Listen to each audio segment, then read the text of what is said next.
Roll call here. All right. It reads. Here. John Hutchins. Here. John Best. Here. Robson. Present. Darrell Brooks. Morris. Here. Michael Parker. I'm here. Michael Parker. Here. Okay, so we need a motion to resume public hearing. That's correct. Your comments? I'll second. John, second. All those in favor say aye. Aye. Okay, we're in. Anybody opposed? We're in public meeting. All right, 1 second. All right, so we've got over a page of people who haven't had a chance to speak. All those people who signed up and haven't spoken yet, didn't speak last night. Please stand up. Raise your right hand. Do you swear or otherwise affirm to tell the truth? Please say I do. I do. Excellent. So we have just over a page list. Come up here to this podium, and that's where you'll speak. The chairman will ask you if you've been sworn in, and ask you if you are a adjoining property owner or participating property owner, or you own property in Highland Heights. That'll make a difference between 3 minutes and 6 minutes. Okay, we start out with Russell Bear and then Emily Jones.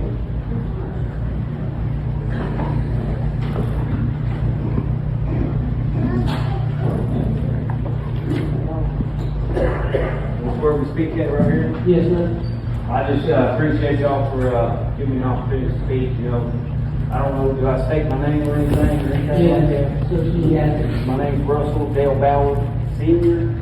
Come from the seat of Dennis Bauer. And you know, I just come here to represent the outdoorsmen and most of all Jesus Christ of Nazareth. And I just wanted to come here and just represent, you know, we need the land for, why can't we just use the land for something that's going to bring something better to our community? Why can't we let the farmers work the land to grow produce that we can sell local and build our community? The data center, I don't blame my family for what they got a big pile of ash over there from the other junk that's there, breathing it in. They take that land really ain't no good to grow anything, because that old house that they dumped over there, so that's no good. And so I just wonder, why don't we use all the industrial land that we already got to build something for our future kids, that we don't have to go to Lexington or Cincinnati to find a stable job so that we can support the family. I think we can make better choices what we're doing here, because after they come and get what they want and get us all picked up and come in here in our community and cause so much division between our community, and they'll just go on about the business and leave us alone.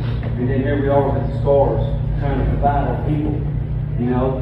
And I just really think that we should really think about what we're doing, and why can't we just have a vote where the American people can go and vote?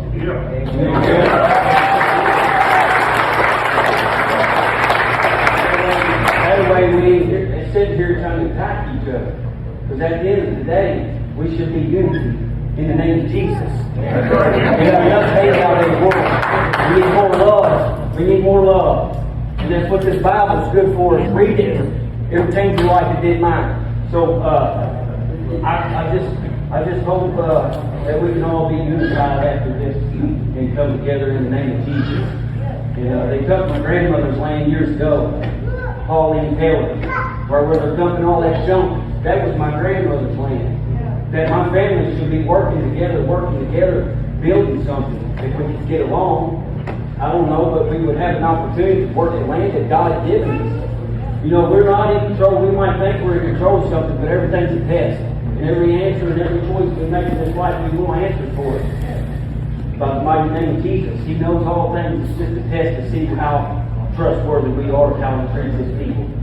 And I thank Jesus Christ for the voice that He gave me, and I just pray for unity in the name of Jesus, and let everybody come together and set their feelings aside. And I love everybody in the name of Jesus. Amen.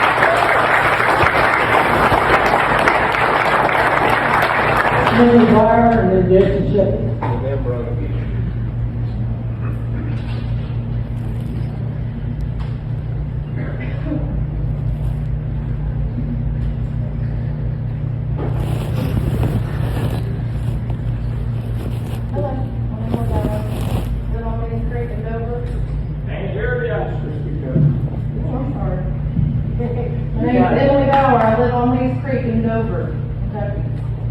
I just want to say, farmers built Mason County. And I want to thank the Hudsons for providing for my family multiple times. Multiple times.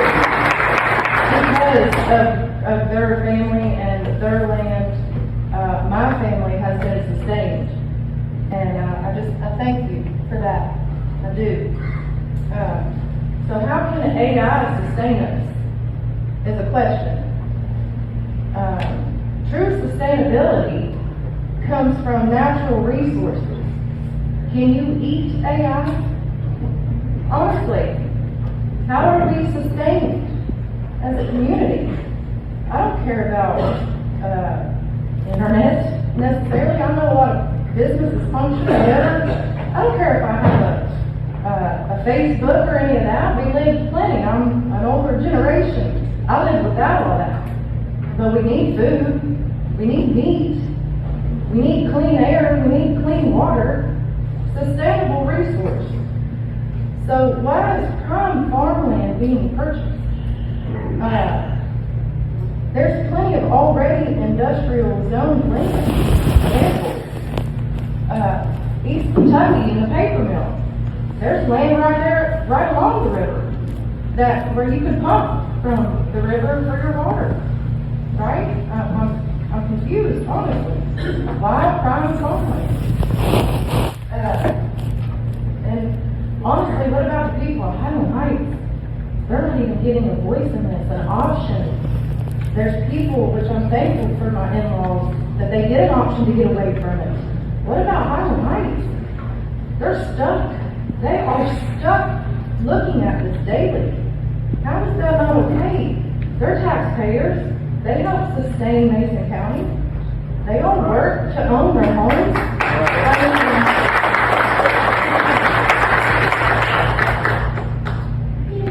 Nobody wants to live next to it, so they are truly stuck. They can't even sell if they wanted to. So, if or when, I should say, when this goes through, what will be the next big so-called evolution that's going to be pushed in on us?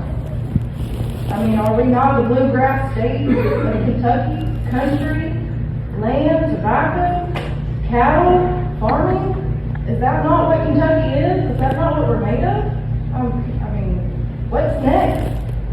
I'm not against evolution necessarily, but what is next?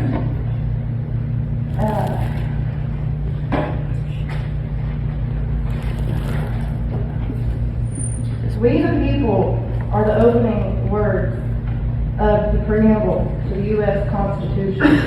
Established, the government derives its power from its citizens, not from a king or states. The government works for us. Is that not true?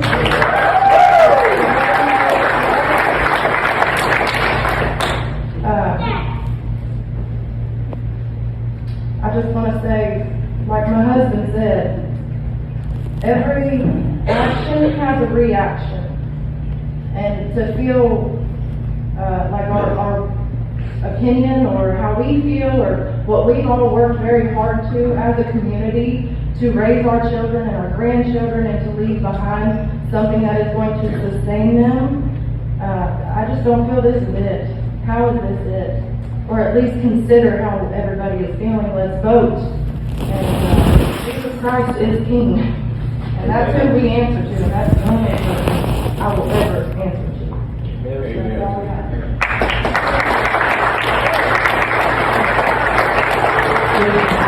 And then Rob stands here.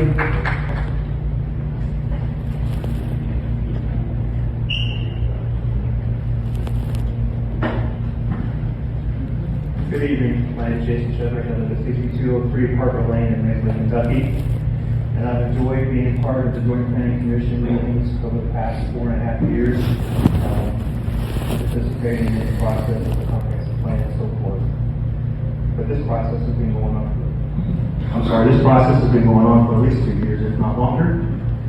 And one of the concerns that I have is what's the backup energy plan that's out with the cast, because they can't be without power for 2 minutes. We recently had a large investment in chestnuts in the area, and someone mentioned about a plume and how that might affect the neighboring properties, farm and agricultural resources.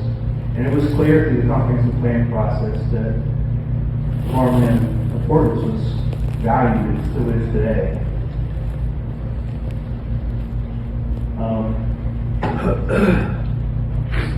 The whole purpose of the Joint Planning Commission is to find balance.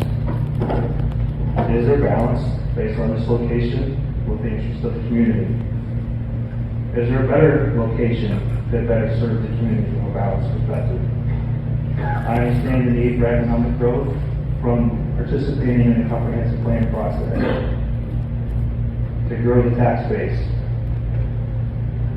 But to diminish the value of hay when one of the major industries in this state is horse racing, a multi-billion-dollar industry. Horses require hay. I buy hay in Minerva.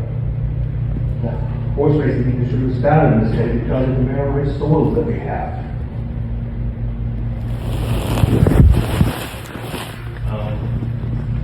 Our county leadership made this decision, and you guys have been forced to do this in the last 6 months. It's not fair to you. You don't have all the answers. You didn't get all the answers last night. Why make that decision?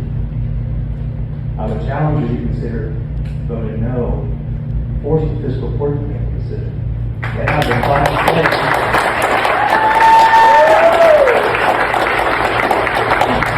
They have the final say in zoning. It doesn't matter what you do. We have planning and zoning, but they have the final say. Lastly, me and my wife, we trained into horses our entire life. We value the agricultural lifestyle. It's one of the great things about Mason County. And lastly, I will leave you with this thought to ponder. The applicant is first in line. What's the big secret? Why can't we know who they are? They got first dibs on this property. There's no more competition. Why won't they step forward? Mason County has great people, many great people with great character. Thank you for your time.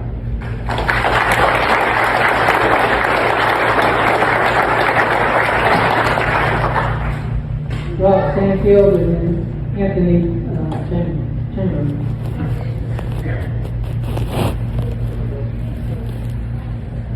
You were joining party. I am, sir. Okay.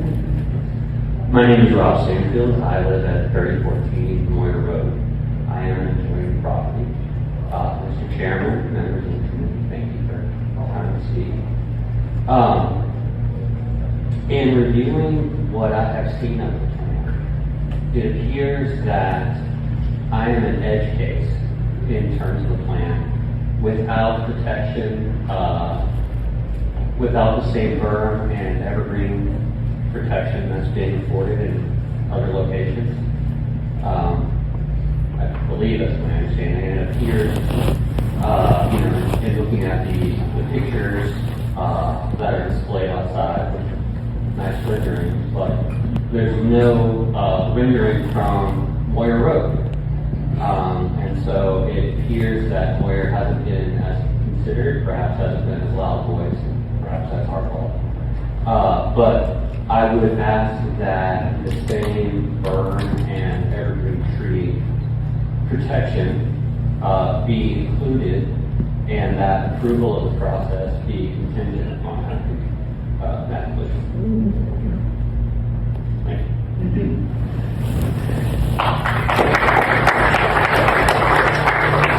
Anthony Chamberlain and then Lucy Montgomery. My name is Anthony Chamberlain. I'm at 659 Asbury Road, Augusta, Kentucky. I've just got 10 pages. I'm just kidding, it's just 2. I grew up in Maywsville. In fact, I swam for the local YMCA limestone steam race team for 12 years. I acted as Willy Wonka and Charlie and the Chocolate Factory on this very stage in the St. Patrick High School performance. I, like many, moved away and went to college and went on to work for a Fortune 500 company and a Fortune 40 company to earn my place in marketing and public relations. My return to Mason County was one primarily of grief, as it was timed with the attempted and ultimately successful suicide of one of my greatest friends.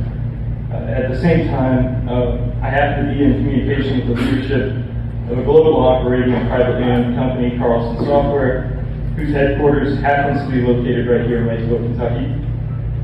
In the wake of my friend's funeral, I was invited to speak with Bruce Carlson, president and founder of Carlson Software. This meeting was only made possible by the fact that I was serving as a pallbearer for my friend's funeral and was in town. The conversation was brief, and an employment offer was loosely made. However, my intent was to continue on my path forward in growth with my then fortunate employer. That was until Bruce Carlson said to me, and sorry, I might get a little teary, but I'm sorry about the passing of your friend. I know his mother. And I said thank you and nodded in appreciation. He continued, I want to specifically apologize that we weren't able to offer you a position sooner, as I can't help but believe that having you here in this community might have saved your friend's life.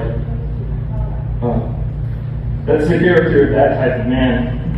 It was then that I accepted the position as Global Director of Marketing and Communications for Carlson Software and proudly supported the company for 7 years. Now comes the link to this whole thing.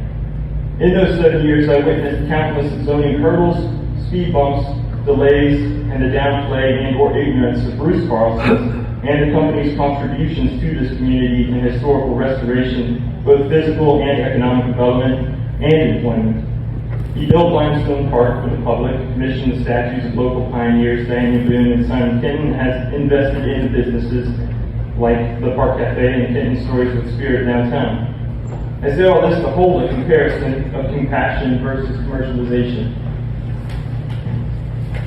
I want the contrast to be known, heard, and seen of what it looks like when a man who owes this community no debt attempts to build it up as compared to a nameless entity that quite literally works hard for the interests of stakeholders in technology that is quite literally designed to automate and replace jobs.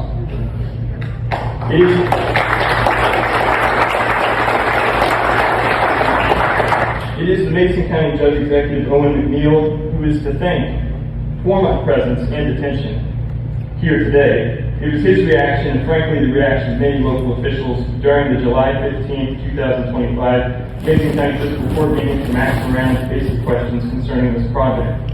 Since then, it's been the same people's reaction that keep me involved. I don't need to reiterate the outpouring of evidence that a hyperscale data center project is wrong for Mason County. That needs to be found using Google or AI itself. I'm here to raise a thought for the landowners under a contract that are being prospected by the Fortune 50 developer. This isn't official advice, and I recognize it might be too late, perhaps not so. For a landowner contract, or form a landowner contract with fellow landowners, retain shared legal representation, commission a unified assemblage appraisal, as the entire sum of your land is worth substantially more than the sum of individual parcels. Understand the purchasing option contract clock is the no-names company's deadline and not yours. Establish your conditions and your price for the open market of data centers vying for the opportunity this one has.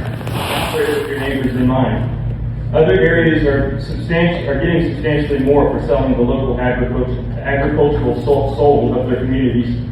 You deserve more. The neighboring citizens and neighbors deserve more. I worked with Owen McNeil when he was the Economic Development Director and designed and had for Mason County Industrial Development Authority to intentionally bring employers to this community. I was an active member of the Maysville Young Professionals with the zoning administrator, George Larger. I had family and friends in Highland Heights and Minerva. I had friends that lived in Farmers. I had friends that worked for the city of Maysville. I had friends that protect and serve this community. I'm taking all of them into consideration when I say no data center. Pause and take this through.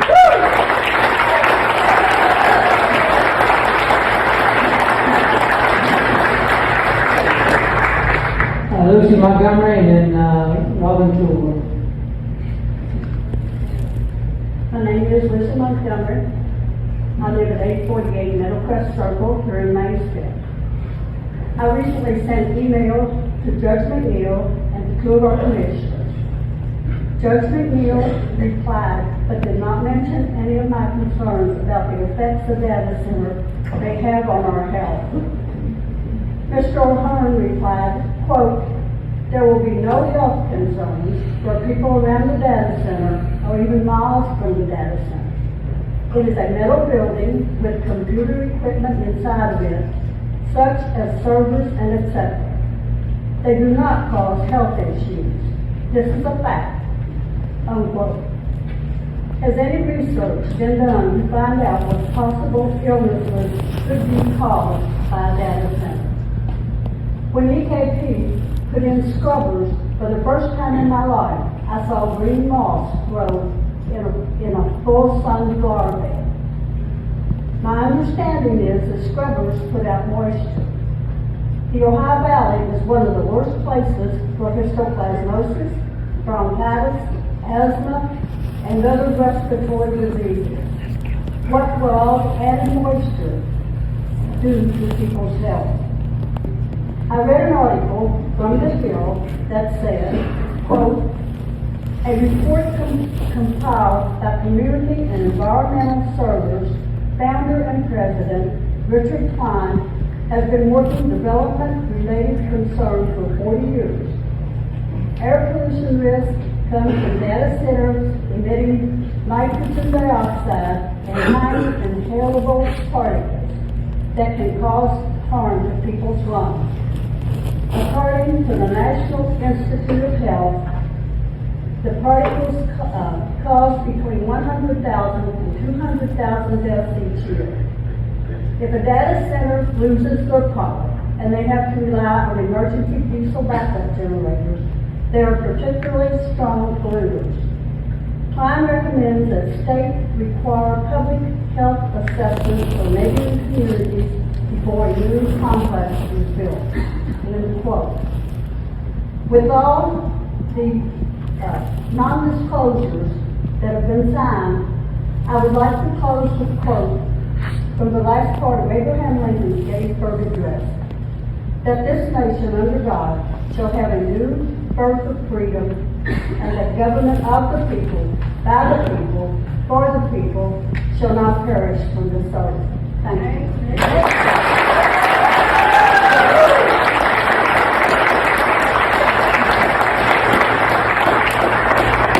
Welcome to the board and trade service. Hi, my name is Robin Kilgore. I live at 3513 Tugwell Road. Are you joining the policy? I am part of the project, yes. Okay. Good evening, and thank you for allowing me this opportunity to speak. And thank you guys for all the effort and time that you have put into this. It is noticed. I understand that the zoning decisions are important because they shape the future of our community. I also understand that agriculture has been a long part of the area's history. However, as times change, communities must sometimes adapt in the way that allows responsible growth and economic opportunity. The proposal to rezone these properties for a data center represents that type of forward-moving development. Change has always been part of Mason County's land use. Every generation has seen shifts. Some they have welcomed and others they may not have preferred. But those changes were based on what the landowners believed was best for their property and for Mason County as a whole. What feels different now is the idea that one neighbor's desire for a certain view should outweigh other landowners' right to choose the best use for their own property. That's not how growth has happened in this county, and it shouldn't be how decisions are made moving forward. I've also heard concerns about the developer choosing to remain anonymous. In my opinion, that is appropriate. It reflects a commitment of integrity of this process by keeping the focus where it belongs, on whether this project is the right fit for the land and not for who it is. At its core, this request is about being prepared for the future while still representing the past. Our agriculture has served this community well for generations, and that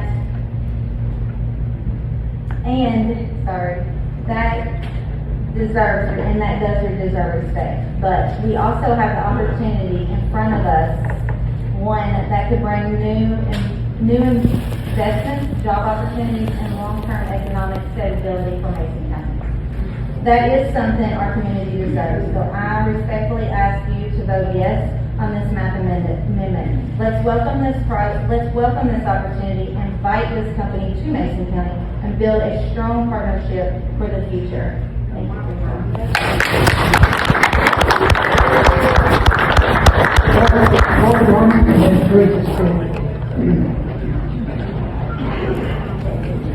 I'm Corey Herman. I live at 3191 Kentucky Highway, 435, Minerva. Have you had Jimmy property? No, sir, but I just got a few things. All this money seems nice to all these people that they say they're going to get it, which I know the status and it's destroyed these counties that they come to. What about the people that don't get no money? What are they supposed to do?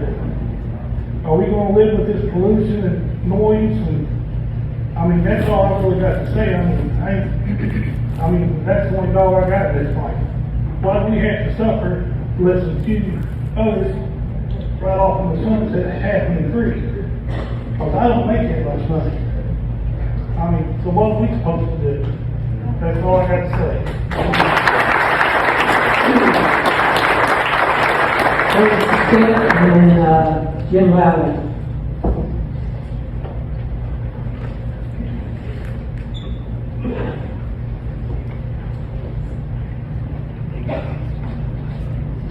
My name is Teresa Billingstead. I live at 3989 Kentucky Highway 435, North Kentucky.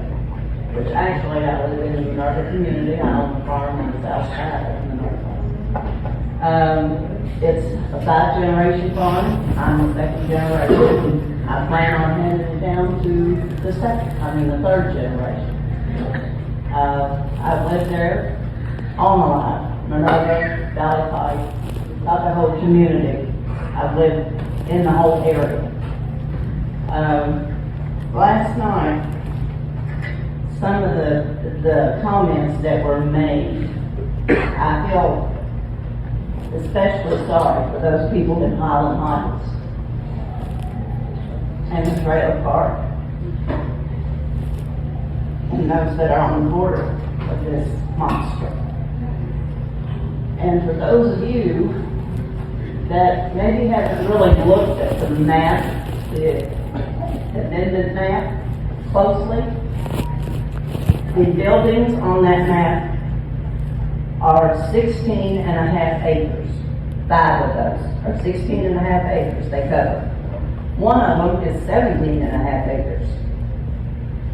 Also, the newspaper listed the largest substation. It was 29 acres.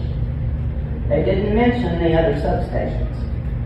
One of those is 27 acres, one is 19 acres, and each building has 19.3 substations of their own, which covers 3.4 acres for each building. Now, just put that into perspective. Those of you that maybe own 10 acres, 15 acres, just think. That's going to cover those 10 or 15 acres. Just imagine what it's going to look like. Besides the height, we don't know exactly what the height is going to be on these buildings. I know we have a thing of 75 feet. The Highland water tank is 100 feet. Of course, it's elevated. It's the only one elevated. The other two, one is 100 feet in Minerva, the other one is 136 feet in Germantown. Now just subtract 25 feet from those water towers. And if they do build a building that's 75 feet, what are you going to be looking at? This is going to be a monster. And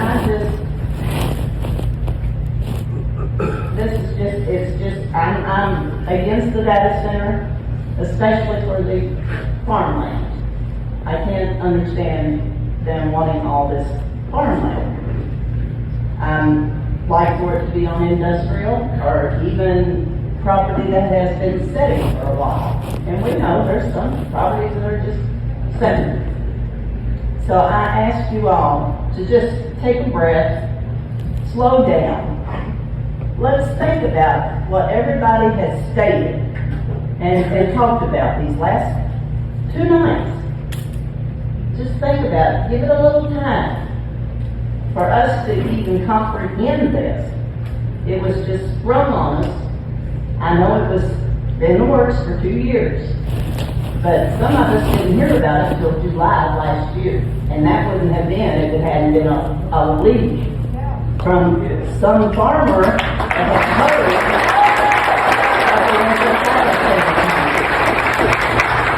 the So I just ask you, please, to slow down the system and think. Thank you.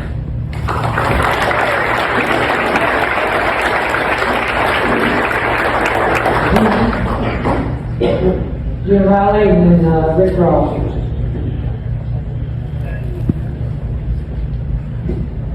My name is Jim Lally. I live in the Sardis community in Mason County, at 434 Dividing Ridge Road. My wife and I have had a business there at Sunflower Centuries since 1992. As I was reading and trying to discover about this meeting, I understand that maybe this is an opportunity to ask questions. So I don't know if I can ask questions and have someone answer them. But I do have about 3 questions here. I don't know whether just to ask them, and I don't know, Mr. Nichols or whoever can answer them. But my first question, Ms. Montgomery was talking about before, is the amount of air pollution that this project might produce. I was trying to research the amount of pollution that the Spurlock plant put out, and the statistics are overwhelming. There's far too much for me to say in these few minutes, but everybody can research it themselves. The number of deaths, asthma, and other diseases that the Spurlock station has produced over the years. And of course, there has been a lot of improvement over the last few years. But what will this data center do to our air quality? I think our house in Sardis is about 10 miles as the crow flies to where this project will be. But during the summer, often we get, when the airflow comes from the north, we get fumes from the power plant. And then, we live way out in the country, we have to close our windows because it's so bad. I mean, how will our air be affected? I don't know who can answer that, but that's my question. I know that on their website, EKPC says that they're a 1340 megawatt plant. And I think Mr. Nichols over here said that this will be a 400 megawatt project. So that's 30% of the total production of the plant. I mean, how is it going to affect our air? You want to know why a lot of people don't want to come to our area? Older people to retire, because they look at lists of clean air across the country and they see that we're some of the worst in the country. So how will this project affect that? My second question is, I don't know who can answer this either, but what about a decommissioning plan? This could be over in 10 years. You hear all kinds of things. Elon Musk is going to start powering beach from outer space. All kinds of things. This is going to be a flash in the pan, ladies and gentlemen. In 20 years, which I probably won't be here, I'm 77 now, but in 20 years from now, the odds of this still being operating is very small. What's going to happen to the land? Is it going to be open to be a nuclear waste disposal? I mean, what's the plan? The decommissioning plan, do we have a decommissioning plan? Have we considered that at all? Maybe we probably have, I don't know, but I would be interested in finding that out. And my third question is, has any member of the fiscal court who is deciding this received any compensation from this mysterious company in any way, or their family members?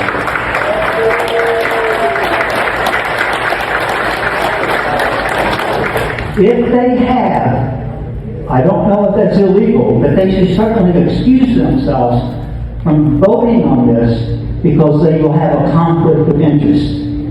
And only they can answer that question. And so I don't know how that is answered. Final thoughts, sir. My final thought is this.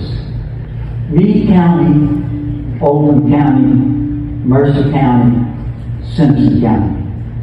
These are all counties in Kentucky that rejected the data center project. We can here too. Thank you.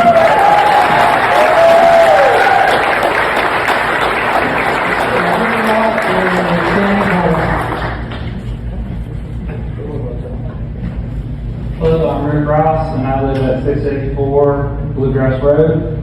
I'm here to discuss the finances. While I'm the superintendent of Mason County Schools, I speak for myself and no one else. The SEEK formula is the primary mechanism used by the state to fund the school district. It's an equalization formula. As local tax funding increases, support from the state decreases. The school district does not know where Judge McNeil's numbers came from yesterday. It was the first time we had heard of them, but I'm 100% sure they're inflated because he did not mention state equalization, even though he's been told about it on several occasions, including yesterday prior to the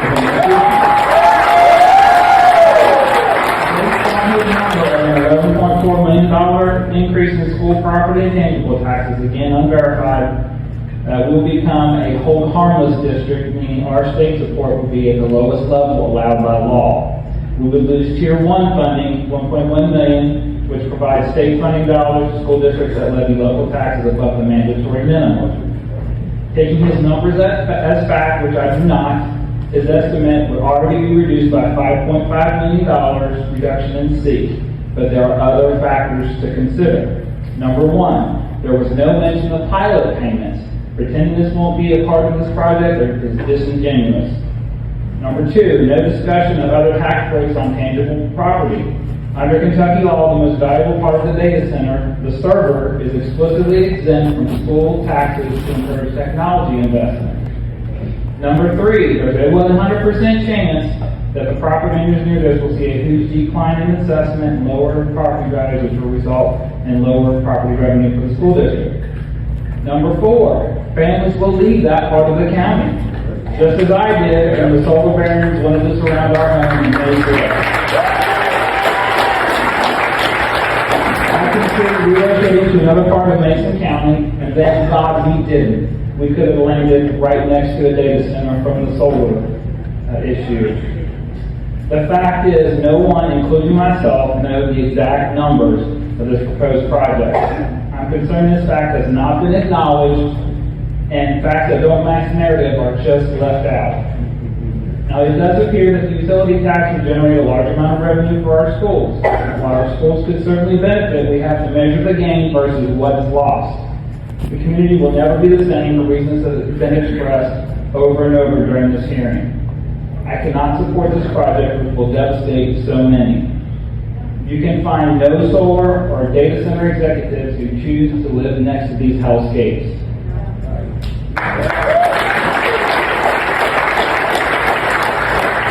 I was told in a meeting with the mysterious developers that they would make purchase offers to anyone not wishing to live next to this monster. I've not heard this happening one time. They also said they would not come to a community that did not want them. We don't want them, yet they are still knocking at our door. These kind of people came to me, both broken. Do not trust these people. So why would the school superintendent not want such a potential influx of tax dollars for their school district? It's very simple. What does it profit a man to gain the whole world and forfeit his soul? This project will take control of Macon County.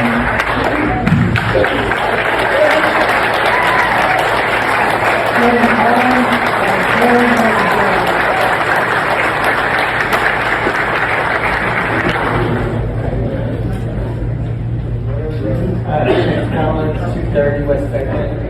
I think sworn in yesterday, so do I? Sir, you get one chance to speak, you don't get to speak a second time. What? It's in the rules, we posted the rules. Can I make somebody else's turn? Well, I said it already says it all. Karen, Raven, grab and Mike down line.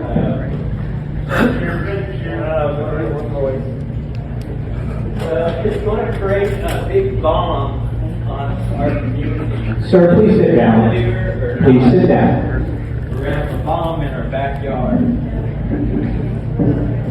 Hello, my name is Karen Ravencraft. I live at 3182 Minerva Tuckahoe Road, and I'm not an adjoining property owner. If you travel Minerva Tuckahoe Road or Valley Bight, I'm the crazy lady that you see walking my dog all the time, and I appreciate you slowing down for us. My family moved from Dayton, Ohio to this area 58 years ago when Stewart Station was being built. That was a controversy in itself. My husband and I are now both retired from careers, mostly in banking, although my husband managed a dairy farm for a while. Boy, was that tough. While holding down 9-to-5 jobs and raising 2 boys, we also started raising registered Charolais beef cattle 30 years ago. It's an interesting fact, we are both AI technicians. We're not talking about that kind of AI. Also, we have 200 5-foot by 5.5-foot net wrap, plastic wrap rolls of hay for sale. I took a little drive today and I went to read you a list. Lowe's, Moore Parker Funeral Home, Applebee's, Marshall's, Sleep Outfitters, Walmart, Thoroughbred Car Wash, Bank of Maysville, Tucker Drive, Kibler Lumber, Sonic, Gold Star, Bob Evans, Urgent Care, Woodman Life, Maysville Market Square, including Kroger, Marathon Gas Station, Bourbon Barrel Beef, a new one, Burger King, Hobby Lobby, Dunham's, River Valley Dental,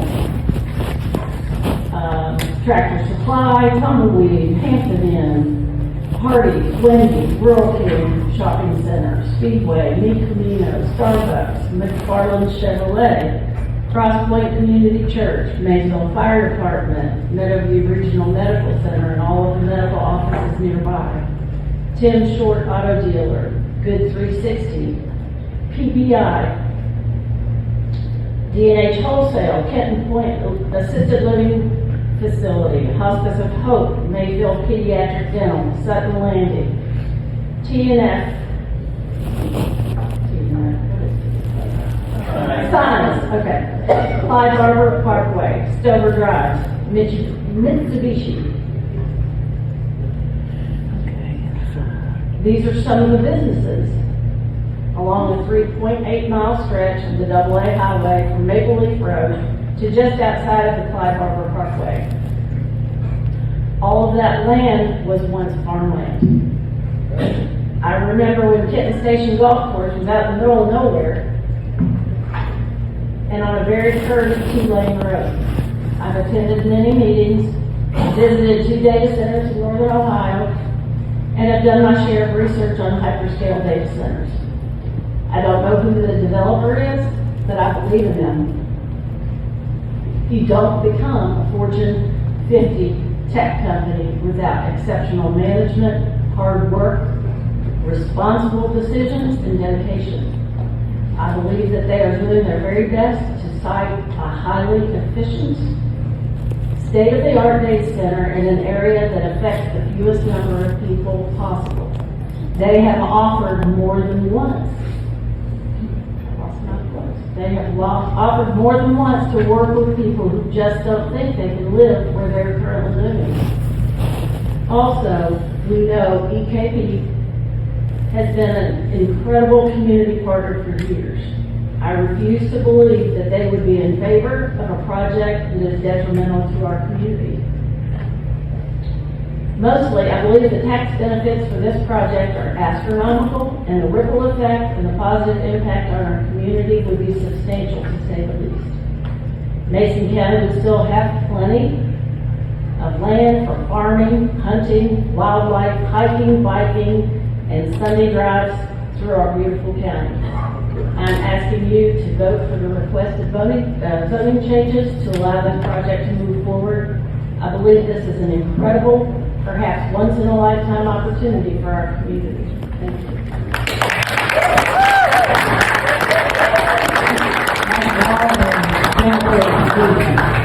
It's gonna run off a generator 1 hour each day. Sir, if you don't, What's cheering or yelling or, it's the same thing.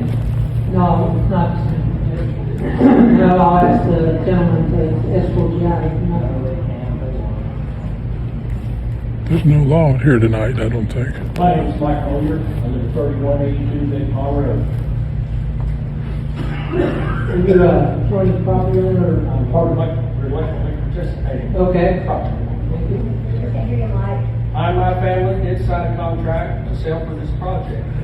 Mike, yeah. But we did so out of threat of eminent domain. I want to know that we are going to 100%. 2,080 acres for 50 jobs is no bang for the buck. NDAs should have never been signed. It's like trying to sell me a car. I can't look at it. Would you buy it? I've been on that farm for almost 50 years. There's not a fence post there I can put my hands around. And losing it's going to be a heartache, as it will for other neighbors I know. You are public servants, elected, appointed, paid or not, you work for us. So far, you've not lived up to your job descriptions, and for that you should be ashamed. In the Lord's name, try to do the right thing. Thank you.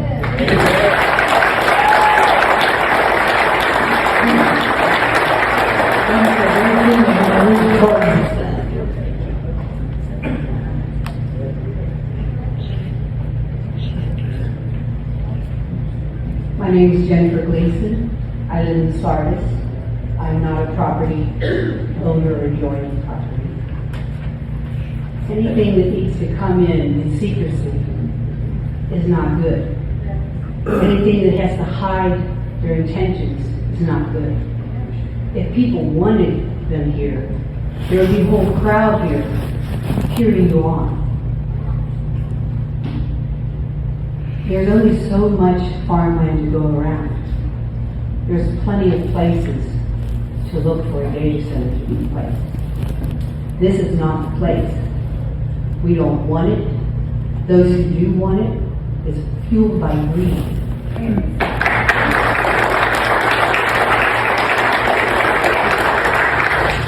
We don't need driverless cars powered by AI that can't go off for 2 minutes. We don't need something to completely pollute our atmosphere with noise pollution, air pollution, frequency pollution, and many other things that are not even being discussed. The pictures out there are all so beautiful. Why don't you have pictures of real data centers and real communities?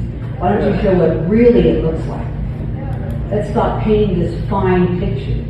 It's not a fine picture. If it was beautiful, we would want you there. We call it a campus. It's not a campus. It's acres and acres of concrete and generators and pollution and noise producing equipment. Listen to the people.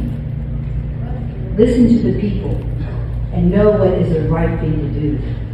There's only so much land to go around, and using it for a data center is the wrong use.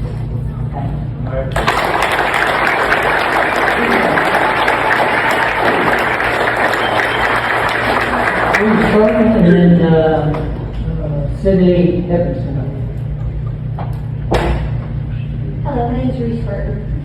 6103 Neptune Road, and I'm against the proposed hyperscale data center.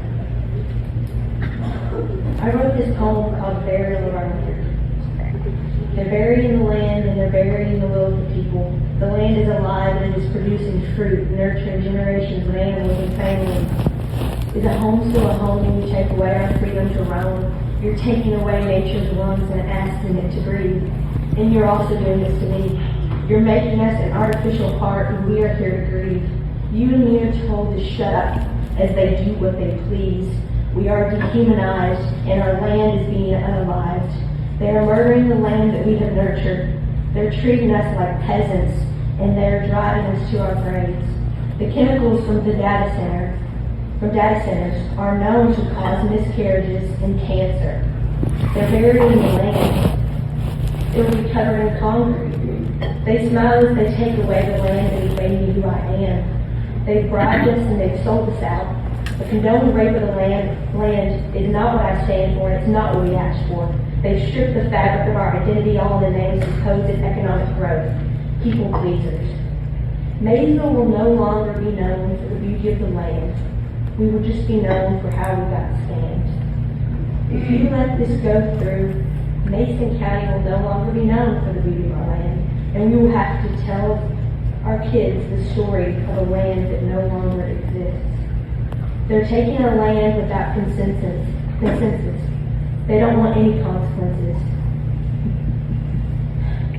And our generation intend to get what they want. So do what you can. Turn it around and make it right. They're telling you that you don't have the power, but you do. They're telling you this so that you don't even try. Please don't just sit there and let our farmland die. Amen.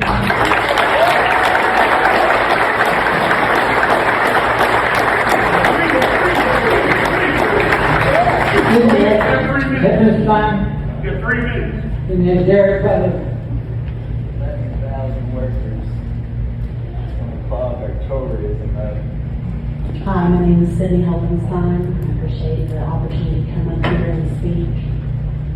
I live out in Germantown, Kentucky on Highway 596. First, I would like to say that this county and its farmland is very pretty, and I enjoy the scenery. And I'd hate to see that go. My mom lives in the Meadowland Village Trailer Park, and it's gorgeous out there. She lived in Louisville for many years, and before moving back in 2019, and now she has to move all over again, and will struggle considering she is disabled. Her landlord called the other day to break the news and mentioned there will be some money set aside to help her move, but couldn't disclose the amount. Didn't explain if it would actually be enough to relocate her. Didn't say whether or not they would buy the land for her trailer or pay for a house or what they had in mind. There are only a few lots available at the surrounding trailer parks like the ones in Aberdeen and Flemingburg. I have to trust in the Lord and that He will provide a way no matter what, but I really, really hope that the company will act in good faith and not railroad my mother. My mother deserves fair treatment. That is all.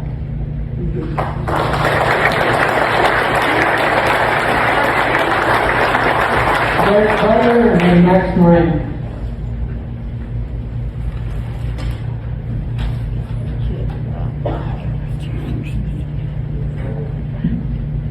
Hello, I'm Derek Butler. I live at 828 Oak Fairway Court here in Maysville, Cedarwood. I want to say that I'm personally opposed to the idea of a data center coming here. However, I am glad that the legal representatives for this unnamed company are here to tell us all the great things they want to do, how they want to be a great member of this community, how they want to be a good neighbor for all of us, and on their own dime. I trust this body will vote with the best interests of the community either way. And I think that before we consider rezoning that the IDA is asking for, again, not the company themselves, of course, that would make too much sense, too transparent. I think we should reconsider if they want to be a good neighbor and do all these great things, protect our views, electrical infrastructure, water, pay these taxes at face value. I think we should get something in writing from them in name before we say, yes, we'll approve this, we'll rezone this for a data center. I think it's just the right thing to do, and if that's really what they want to be, I don't think they should oppose it. Thank you.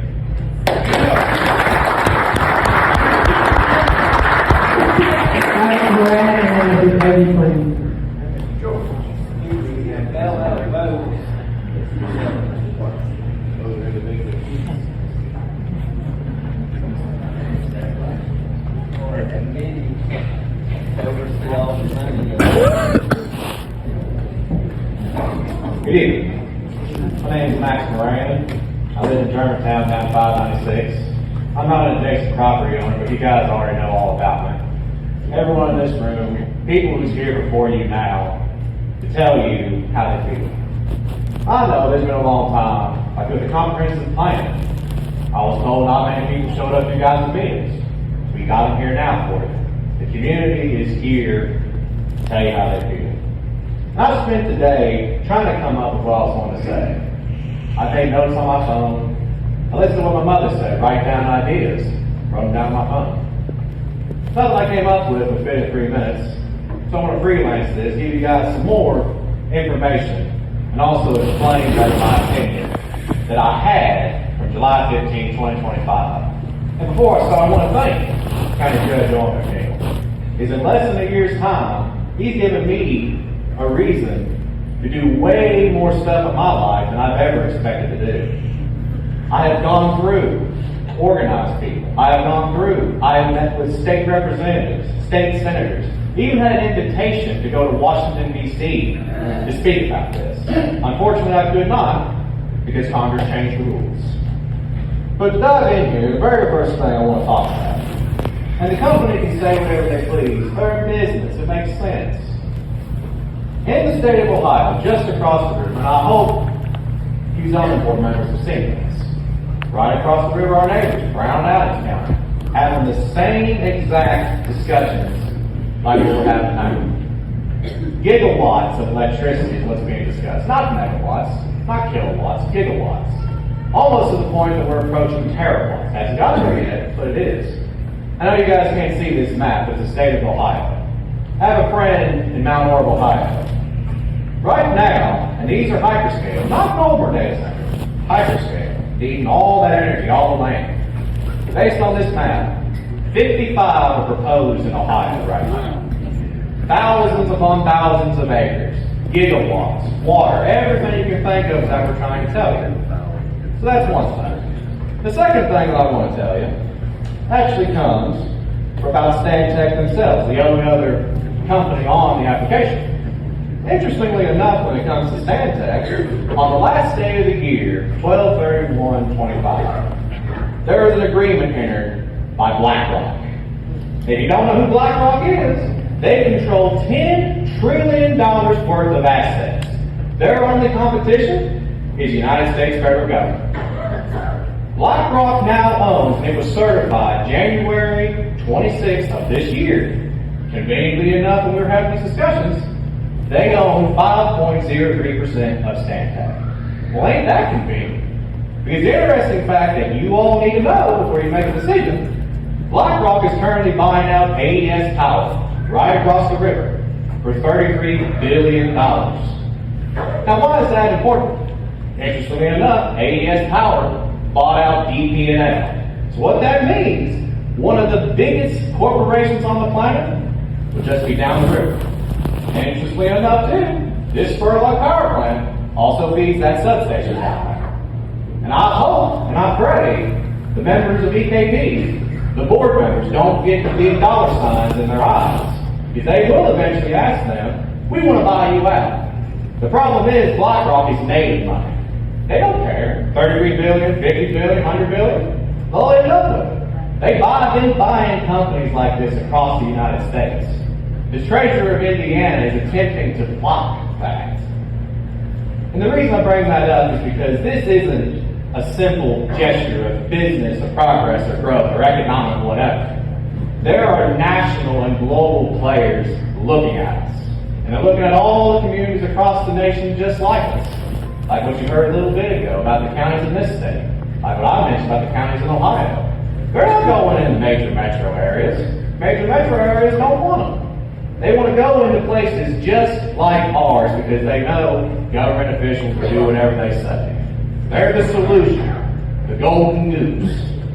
So here's what I ask you. I ask you, should we take this company at face value when simple things was asked July 15th? Now I was berate. I didn't know what a question was, and I tried to ask our government officials simple things. At the time, not being against it, just saying, what the hell is going on? We have industrial zoned areas that are supposed to be for businesses like this. The question I have is, if $1 billion company can come in, just say, oh, we need all this land rezoned industrial, why even have a zoning board? That's the real question we need to ask, is if it takes money to make change like that, why even have it? I will close with this. You guys know I'm against it, but I'm against it for the reasons everyone's already mentioned. Do the right thing, strike this down, and tell them to redo the application. Thank you.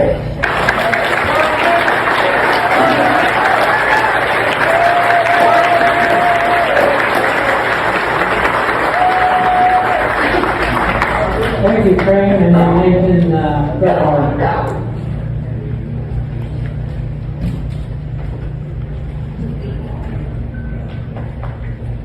Good evening, everybody. Thank you all for allowing me to speak. I really appreciate it. And thank you for your hard work. Look close, baby. Thank you for your hard work. I know you put in a lot of hours. And I also want to thank everyone that has come tonight, even those for or against this project. Your voice matters, and I'm appreciative of all your participation. I have lived in Mason County all my life, and I love this county and its citizens. After much prayer, I decided I needed to speak and have my voice heard at this meeting. I cannot continue to allow the judge executive to give everyone the impression that all district court members agree with what is being done here. I am not against data centers if they're done the right way. Done the right way to me means putting them in already existing industrial parks and other locations that do not affect farmland within our county. Since we don't have an industrial park that size, I am not for a data center taking 2,000 plus farm acres off the grid.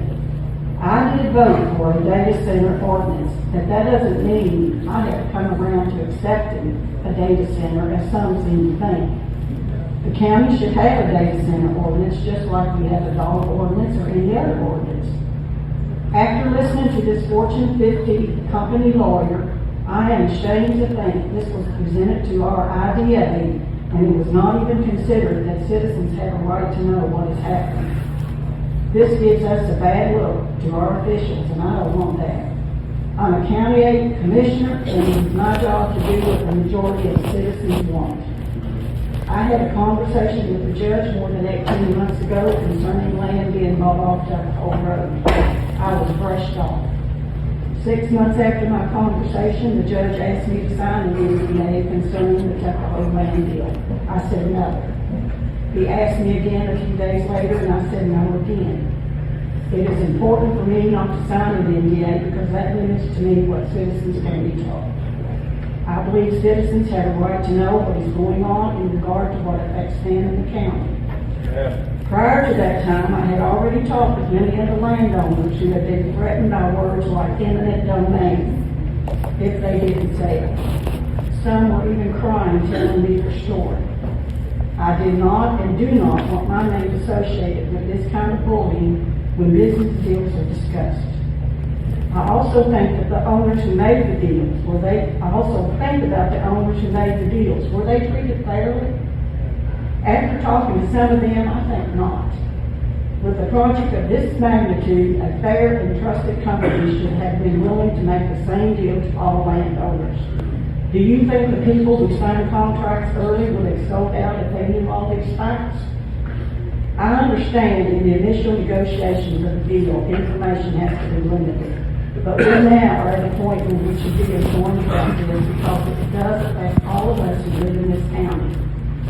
You, the people, should not be expected to trust the words, believe what I'm saying. None of us do business that way.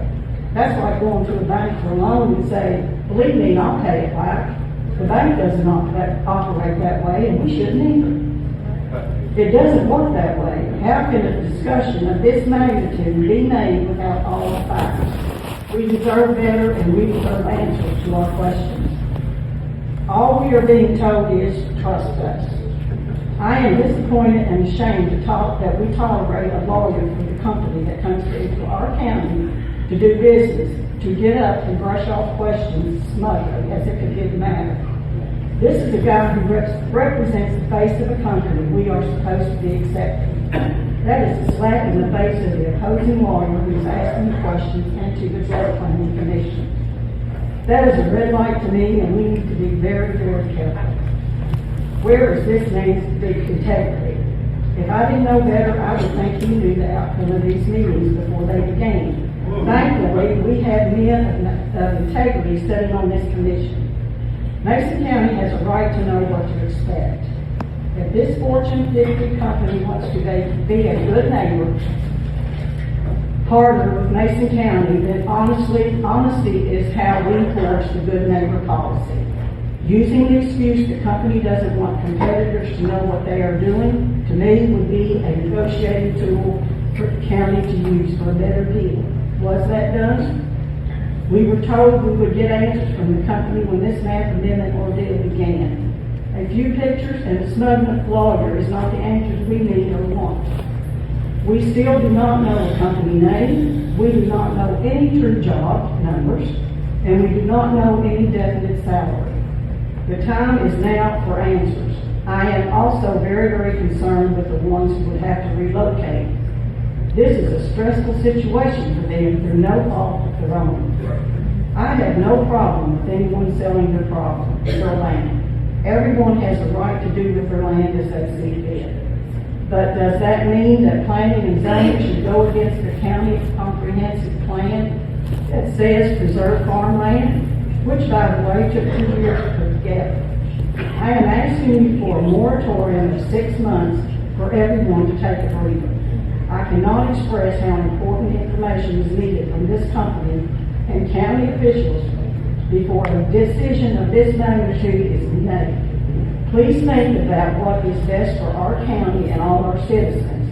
Please gift our county with a 6-month moratorium to evaluate all concerns.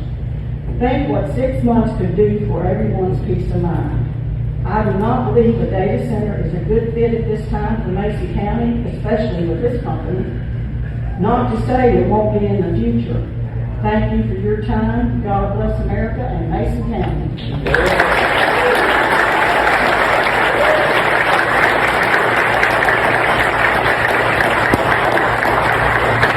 Nancy Bird Hardy, and then Nancy Whitcomb.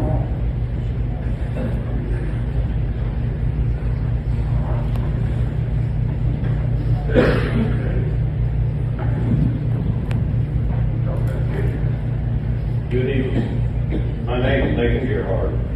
I live at 3031 Big Pond Pike, Maysville, Kentucky. I am an adjoining property owner. I am here tonight to express my opposition to the proposed rezoning of the agricultural and residential land. I have seen and heard many statements about how the agriculture in Mason County is gone. I will admit that agricultural practices have changed, but they are far from gone. Maysville was once the burley tobacco capital of the world. I still raise tobacco. However, since the burley tobacco buyout of 2004, many tobacco farmers have retired or replaced this labor-intensive crop with practices that require a much smaller labor force. Those who had good tillable land began raising more grain, mainly corn and soybeans. Many turned to a beef cattle operation or expanded their existing one. The same goes for dairies. Because of the low prices farmers receive for milk, many switched gears to operate a beef cattle farm. Now, I don't know how many of you are aware of this, but the United States has been importing beef for quite some time. U.S. producers have not been able to supply our own nation with enough beef to meet demands. This is largely due to the loss of acres to raise cattle on, and also because of the continuous increase in production costs. This committee can take a step out of these losses. If you take a drive in the proposed data center area, you will see beef production on just about every single farm. Once a data center is built here, there will be that much less beef going to market. And many have said that a property owner has the right to do as they please with their own land. And I would strongly agree. However, I do believe there are individuals that have felt forced to sell their land or else be surrounded by this project. I also feel like only the property owner should be allowed to apply for any zoning change of their property. What is stopping some entity from submitting an application to rezone my family farm and interfere with my operation? I feel like this is just a method of protecting the Maysville, Mason County Industrial Development Authority having up to any money in order to purchase the land. But there are no measures to protect the seller. The seller is just waiting to see if this project goes through, has no definite answers, and is pretty much at the buyer's mercy. My family and I are one of the few who decided not to sell. For a little over a year, we have been dealing with this stressful situation, along with many of my close neighbors and friends. Everyone's situation is different, and I feel no ill feelings toward each and every one of them for their decisions. Speaking the past 2 nights in front of the Planning and Zoning Committee, and social media seems to be the only opportunity many of the residents have been able to express their concerns. Our own fiscal court, with the exceptions of Ms. Craig, have seemed to just dismiss the concerns of the outcry. I'm not trying to dismiss the fact that there are those in favor of this project. However, there seem to be far more against it.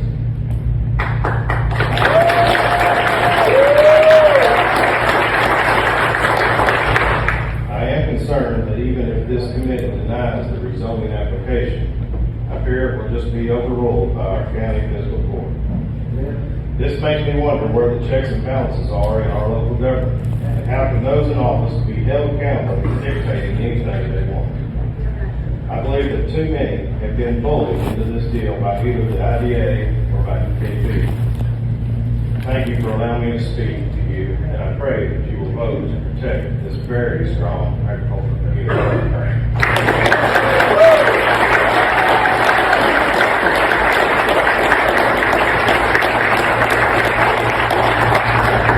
Next, Nancy Goodbone and then Michael.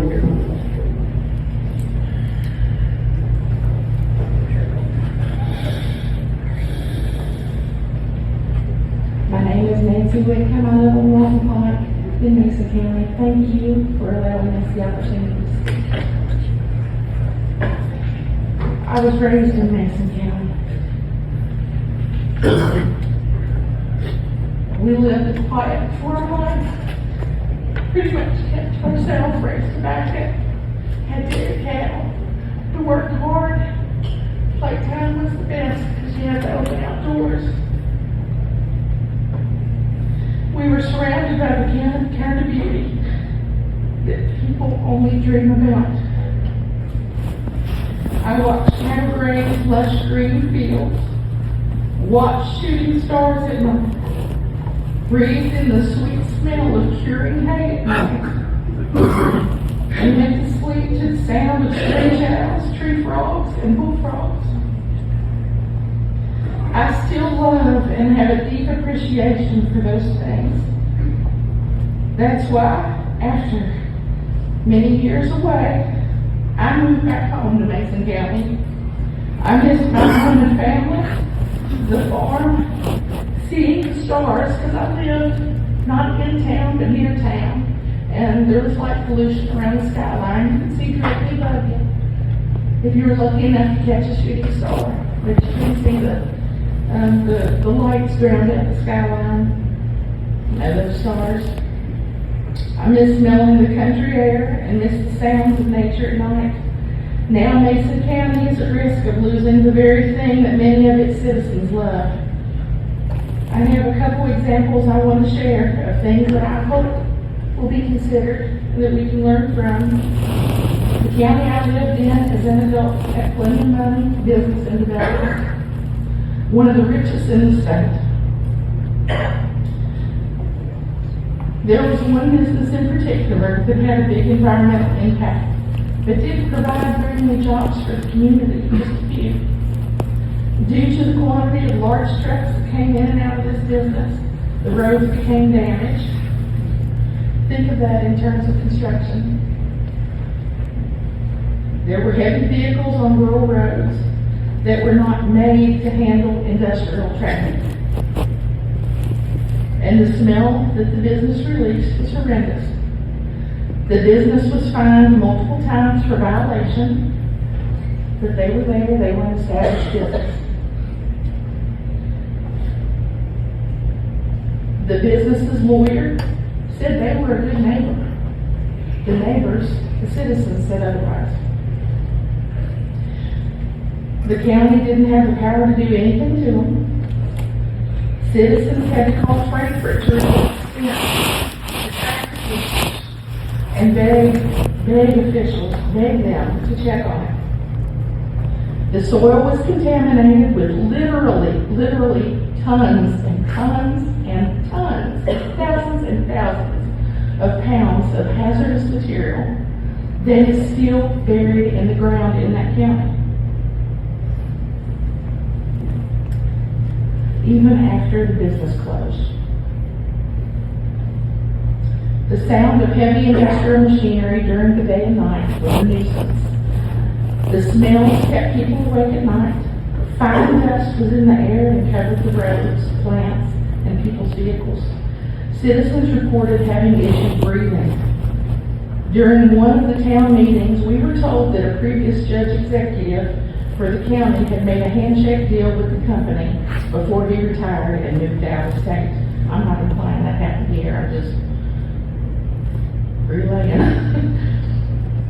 The business eventually closed, but the county and its citizens were left with the hazardous waste in the soil and the contaminated runoff. The business was there to make money as much and as fast as possible. The county could have and should have done more. Second example, the manufacturer PFOS, also known as Forever Chemicals, because they're said to be there forever in the ground, in the water, they don't know how to get rid of them. That company knew it caused cancer in the 1970s. Eventually the company was sued, and eventually the government demanded some of the chemicals be phased out, but not before the soil and water was contaminated. By then, the products were in nearly every household in America and found in water all over the United States and in many people's blood. In 2024, it was cancer, they didn't cause cancer in the 70s. In 2024, 50 years later, the EPA announced new national limits for forever chemicals in drinking water. However, only 6 of the 14,000 chemicals were addressed. Ma'am, final thoughts. Does this pass the sniff test? Leadership signs an NDA, they're instructed not to talk about it.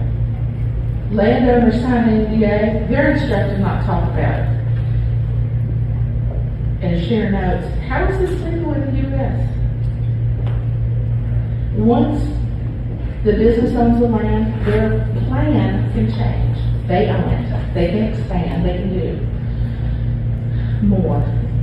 I vote no for the proposed data center. Thank you.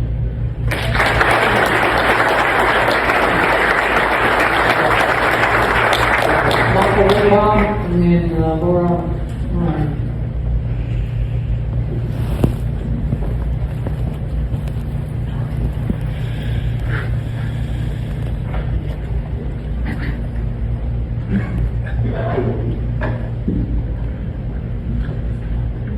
I'm Michael Whitcomb. I live on Walton Pike. It's got a Dover address, but I'm basically closer to Birmingham. So far, the people that I've heard come up and speak, they have a love for this community. I've only been here for this time, close to life is very long, this up here.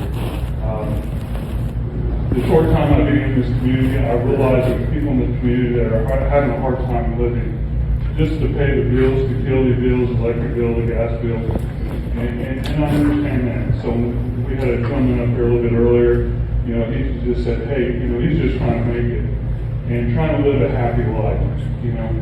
I think a community that needs to have a vote on saying, hey, what is it going to take for this community to prosper and live better and healthier? Okay. I'm not for the data center. The reason why I'm not for the data center is because I see what progress can actually hurt. History will repeat itself if you let it. I was taught at a young age, there was a place called Paradise, Kentucky. It sounded great to them to have a coal mine come in, give people jobs, and strip the whole community.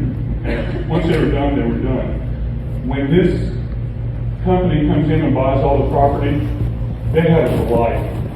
After we're gone, they still can choose what they want to do with this property and who they can sell to.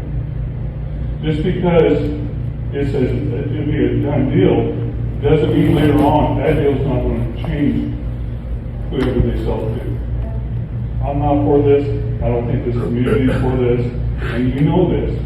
But who's getting rich off this? Okay, who's getting the money? Who's really, I mean, you always should trace back where the money's going. Okay, it's the money, where's it going? Whose pockets does it end up in? Is someone else getting rich? Because it's not, it's going to cause my electric, my water bill went up in the last couple of years, my gas has went up the last couple of years. It's hurting us. They know it's coming, and already they say, well, we're making adjustments, you know, cost of living and everything, this is the reason why. But yeah, it's going to get worse. We know it is. They already know this. So I vote against this. I'm so thankful to be a part of the community that has a love for the Lord. I've heard Jesus Christ mentioned, I don't know how many times up here so far. And I'm so thankful. Jesus Christ is the Lord and Savior.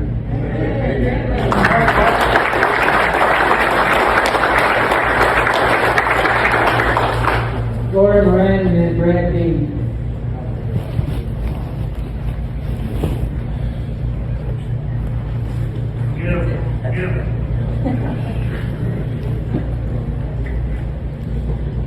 My name is Laura Moran, and I reside at 41065 Kentucky 596 in Germantown. I did not know what I could add to all the comments given last night, but I will try. I am ashamed of how this has come to light, how it's been in the works for 2+ years and known of for 4 years. Last night it hit me like a ton of rocks that Tanner Nichols is legal counsel for the industrial authority. I was wiped out. I've never put it together that the industrial authority was the applicant. At the fiscal court meetings, the meetings at the library, the December MCTC meeting, never, ever did it occur to me that the industrial authority would be the applicant. My question that I have had since August is how does the industrial authority have money to offer good faith checks early on in this secret program? Did the unsaid technology company give the industrial authority a massive amount of money to go purchase land required for this hyperscale data center? Did the industrial authority seek the services of a local realtor to assist in acquiring land for the hyper data scale center? Did East Kentucky Power have monies to provide the industrial authority to purchase land? With the land purchases being way less than other places in all of the United States, was it explained that you don't have to spend it? Whatever you don't spend, you can keep. So $60,000 an acre is really good.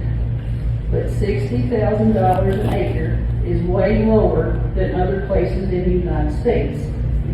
For example, Loudoun County in Northern Virginia was given, in one location, $240,000 an acre. Why were the landowners whom are selling and bullied offered such low prices per acre?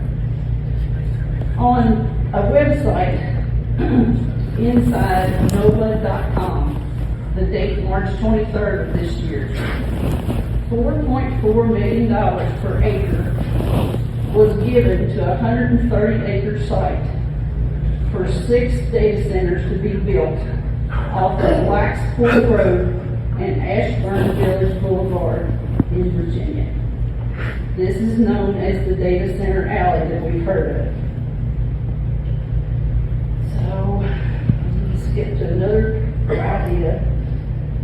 That's all I had to say about those prices and why was our land discounted so much.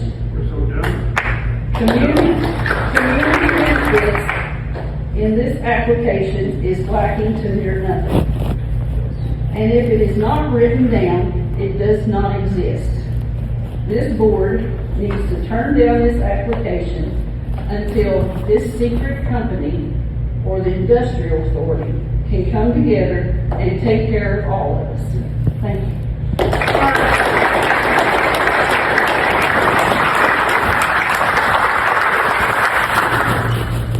Brad James and Donnell. These I'm sorry.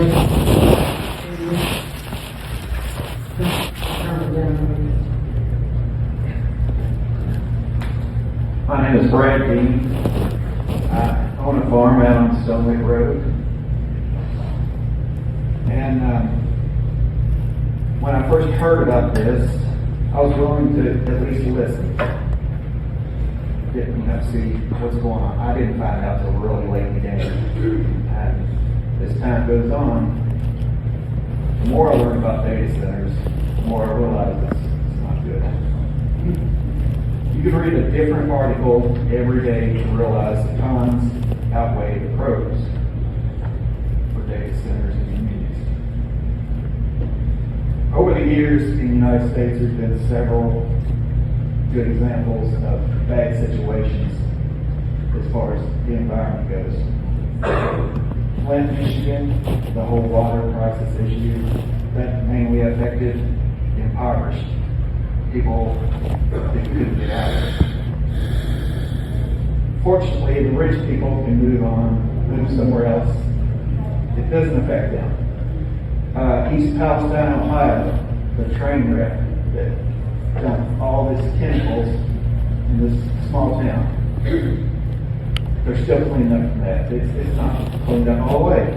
And you can't depend on government agencies to take care of a mess after it's already happened. Once it's happened, it's too late. It's there. You can't depend on politicians. You can't depend on the President of the United States. None of that is accountable in a catastrophic situation. Maxie Flats, just down the road, 3 Mile Island. All these are examples of environmental disasters. Can't unscramble my egg, basically. So once the door is open to all this, then there's no turning back. I want everyone to realize what you're setting us up for if you move forward with this. I have 2 teenage daughters that love Maysville, and they'd love to return after college.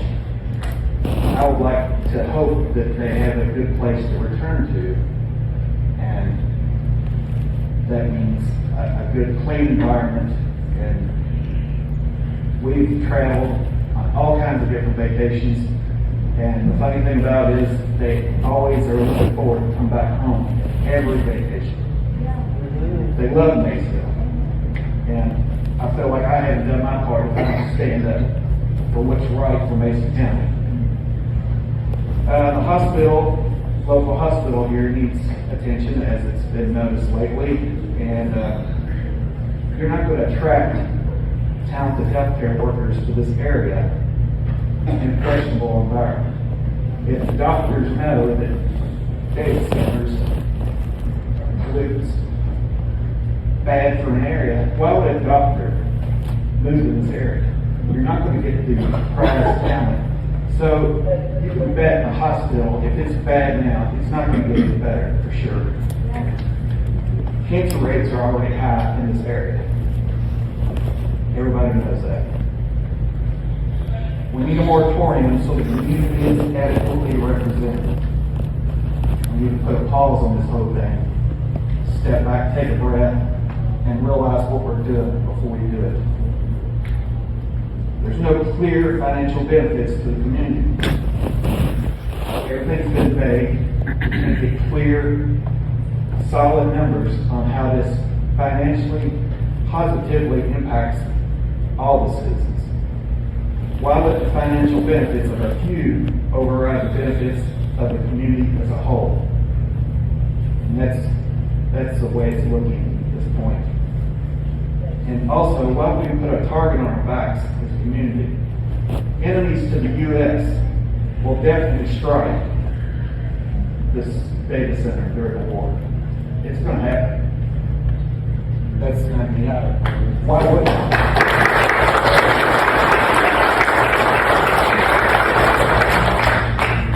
This decision needs to be a win-win for all the community, not just a handful of individuals that will profit from it.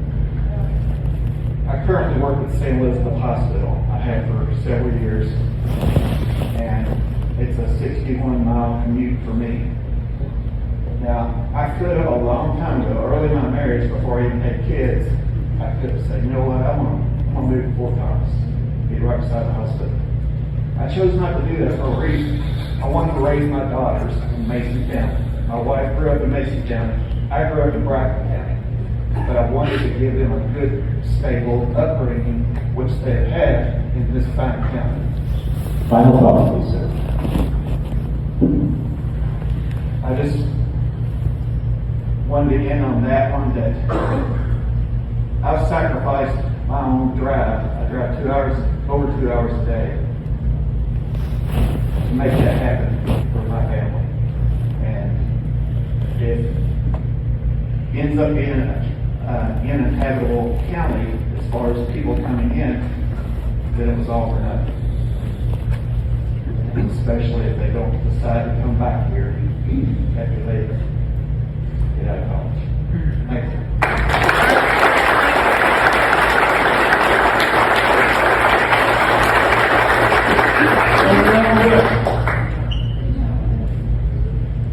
What was that?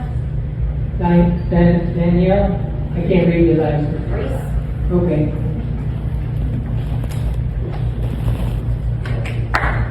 My name is Danielle Reese. I actually own the Thirsty Beaver at 3538 Germantown Road, and I'm also a resident of Mason County. I have kept quiet because of fear-mongering, belittling, and degrading on a group that I thought was, we are Mason County. You speak up, and they trash neighbors who are so long not opposed. Yes. I'm sorry, actually. I am sorry that you guys have to drive 2 hours to take care of your family and it can't be here in the community. My husband works in the oil field. We try to get him home being a business owner. And it's not feasible because nothing is here. There's a reason people are leaving and not coming back. There is a reason that the hospitals don't have the staff that they need, because you can't work one job here. You gotta have two to be able to take care of your family and provide. You know, I've lived from Michigan to Florida. I came here jumping in faith. I want to hope that this is the best for everything around us, but as we're saying, the air quality, are we looking into red dyes for our children? Are we looking into their shots? Or is it because this is big in our face and we've been scared to think of anything different? Yes. There is a struggle here. You can only pray, and yes, I'm a Christian that owns more. You can only pray that it's the right decision and the money comes.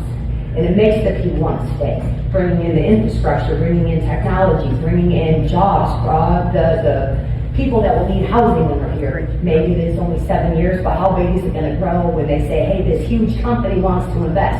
Who else is gonna invest with them? Let them come. Let them see the community. Let them see the good people go and not just the bad. A lot of the people can't come because they're so busy working, driving to Cincinnati and further to try to support their family, loving this town. I used to be the trouble on the street. I'm glad I'm not. But I'm not anymore. I understand protecting millions of dollars in investments by being quiet. But loving your neighbors is huge as well.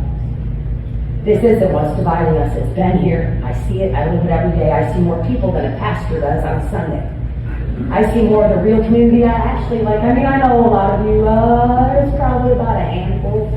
I won't look too close, but a handful that I've seen that are my company. And many, many more that really don't care what happens. They're just kind of living their life trying to get by, like everybody else. I hope something big does come, because people are going to leave and they're not going to come back. Oh, why are they leaving to go somewhere else? And why are you worried that they're going to come back? It's not here. Something has to change. And I really, really pray that this is it. And I'm grateful for the people that have got to make their own decisions without being pestered or... It's been ugly sitting in that row within 30 minutes. I've heard of people being told some things that I won't say, but whispered in my ear because there's children in it. But let's not do that. It's been no matter what.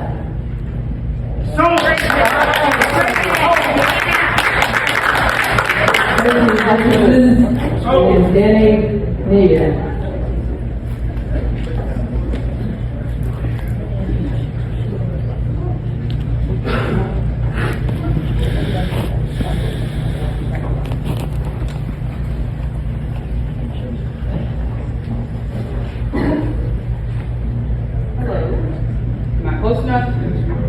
Stacy Richardson, 8043 Stonewood Road. I'm not a property owner or adjacent. My family's farm is very close. I'm definitely against the data center. I will try to speak fast because I've got several things to say. God was the first farmer. He placed man in the garden and told him to tend it, to steward it. This land is our garden and we're losing it. From their calculations, this land doesn't have high production value, so to them, it doesn't feel like a loss. You may see development with your names attributed to progress, but Mason County was not selected through a competitive process. We were targeted.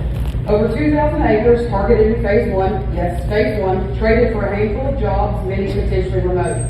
I've tried to follow this process. What I've seen is concerning. I see small town officials playing a game with a company who has hidden plays in the form of concerning contract language where the offer price does not have to be honored and NDAs. At times, it's been unclear whether a confirmed company is even in place. I've witnessed elected officials and leaders dismiss and demean their constituents, some of those right in this room. Recognize that they're passing the buck to you all.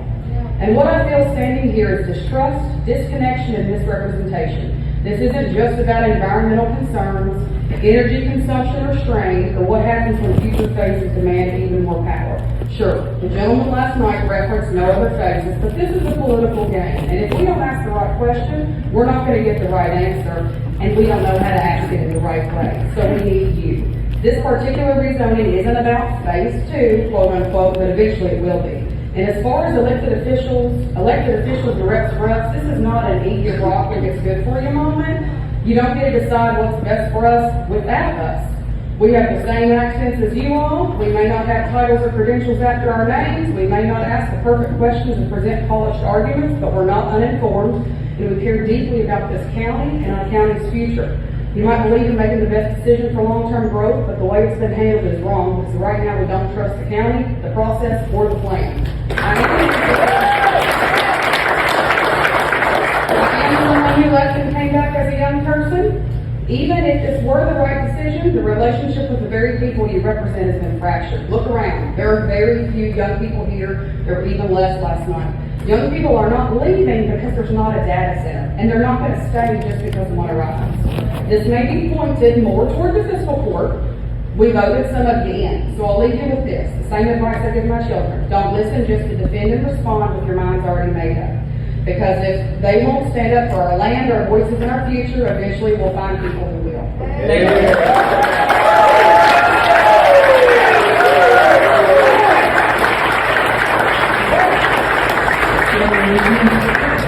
And then Marlene Reed. My name is Danny Needham, 6012 Tobacco Road, Maywsville. Since I only have 3 minutes, I'll try to condense this. This is information from a company called builtin.com.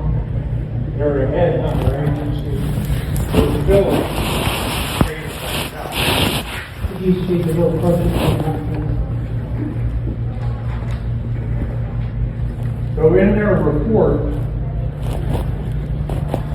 they state that while 100 to 200 permanent jobs might seem paltry for buildings that span nearly 400 football fields and use more electricity than the city of San Francisco, but these are still relatively well-paying gigs for rural communities that may otherwise lack economic opportunity. There's more data centers in the United States than there are Chipotle's or Chick-fil-A's. For the towns competing to host these massive energy-intensive data centers, jobs are often the main selling point. But once the construction crews leave and the servers are switched on, what remains is a much smaller, more specialized workforce.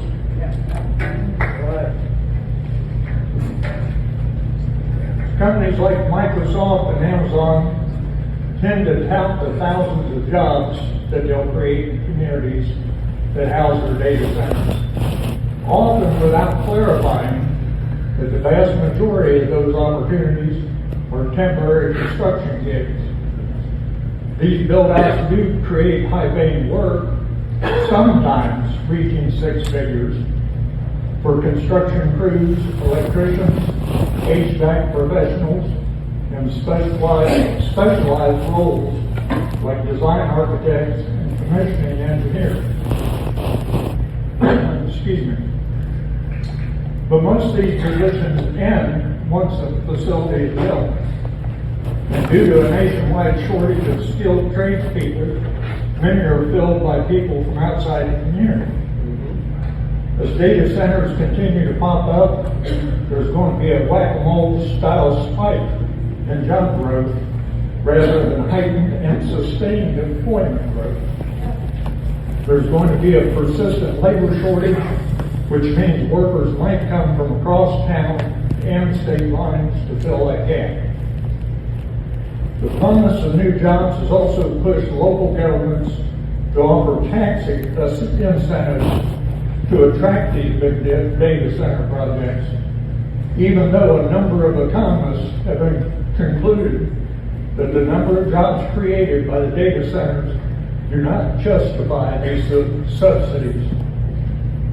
When calculating the tax rates that these projects receive, Business Insider, which is a Fortune 50 magazine, found local governments were subsidizing each permanent full-time job to the tune of $2 million. It's my understanding that this data center is supposed to bring in 400 jobs at $2 million apiece. And that $2 million is going to come from the local taxpayers. Is that actual growth? The short-term benefit doesn't exceed the cost. They suggest that local government can instead consider utility tax surcharges and other tools as a means of protecting themselves against excessive energy costs. So obviously, maybe it's not so obvious, not only am I a no, I'm a no.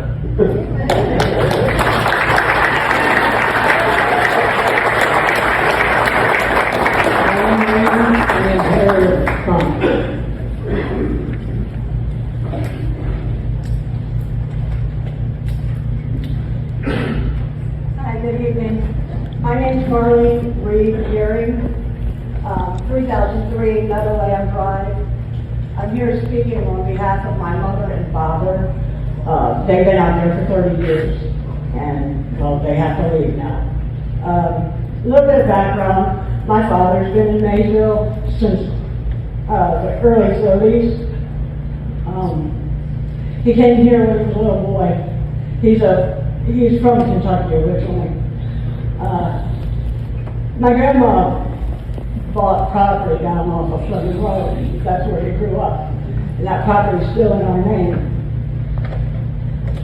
The way they ended up at Meadowsville was when they came back to Mason County from Florida, he wanted to put a modular home that he had purchased on our property. And I guess there's an ordinance or something, I haven't looked too deeply into it yet, that Maysville didn't want the modular on our property. So he went out to Meadowland, like I said, for 30 years now.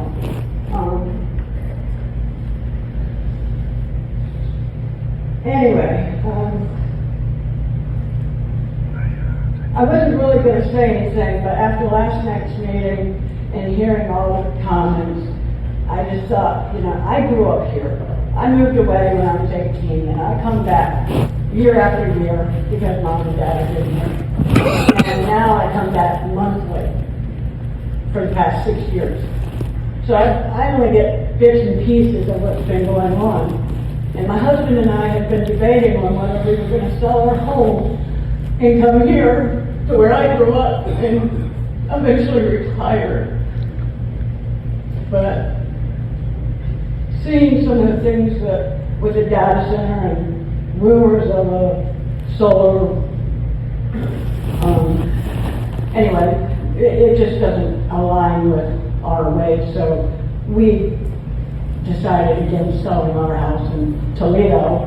So we're going to get mom off the property and move her back to where we live. I just wanted to make a comment because I really feel bad for the people that live out there, because it's a small community, but it's a close community. A lot of elderly live out there and disabled. And I just fear what's going to happen to them. I pray for them every day. I know that I'll be able to take care of my mom, but what about the other people? So yeah, the Reed family is a definite no. We'll definitely be back because we own property here, but it will never, ever be the same. Thank you for hearing me.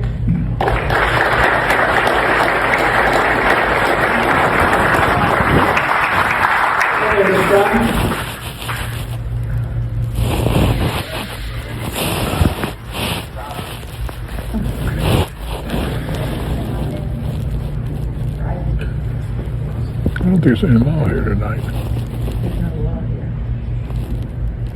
Heather Strong?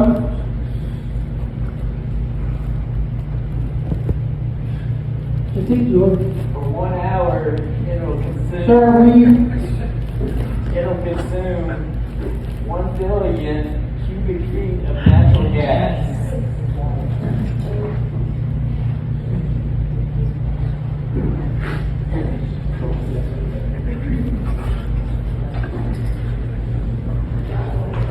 All right.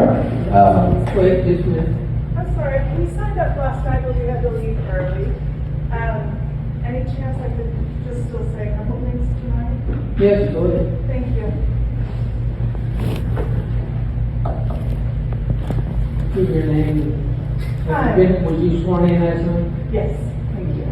My name is Christy Young, and we live on Clark's Run, 4519 Clark's Run.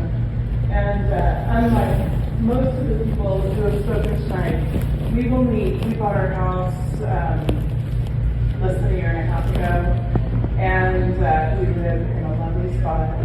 We came following our daughter, who married a farmer here, and they've got 2 little girls, and we thought, well, what a lovely place to follow them to, so that we could be up close. And so this has come as quite a bit of a shock.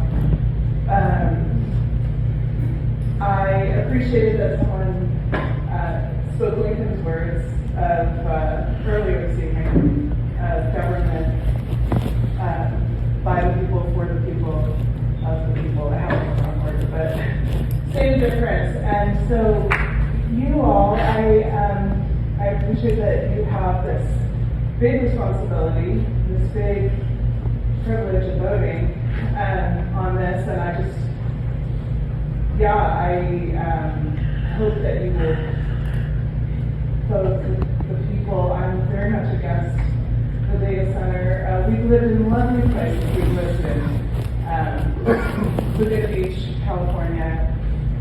We've lived in Whidbey Island up in Seattle. And this place is equally as lovely as looking at the Pacific or being in the woods by the sound. This place is equally as lovely, just different. And unfortunately, one of the differences is people outside of here look in and think, oh, we can get what we want there. They don't know what's going on. You wouldn't have this happening in Laguna Beach. You wouldn't have this happening on Whidbey Island in Seattle. And they're so wrong. The outside people, I love how well spoken people have been tonight, speaking so passionately about what they love about this area. And it breaks my heart thinking of the loss that would come of this. So I'm going to very much a no vote for this. And sometimes I get overwhelmed thinking about this Goliath of a company coming in, because they do have unthinkable money and power, unfortunately. And then I take courage in remembering that David won.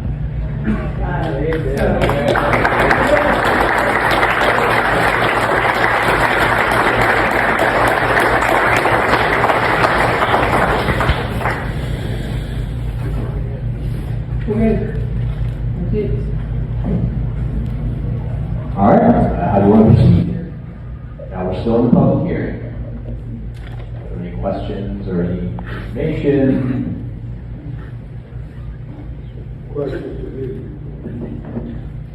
Questions to who? Yeah. There was one member of the public who did ask some questions. I think it would be appropriate to ask Mr. Nichols to answer those questions. Can I ask a question?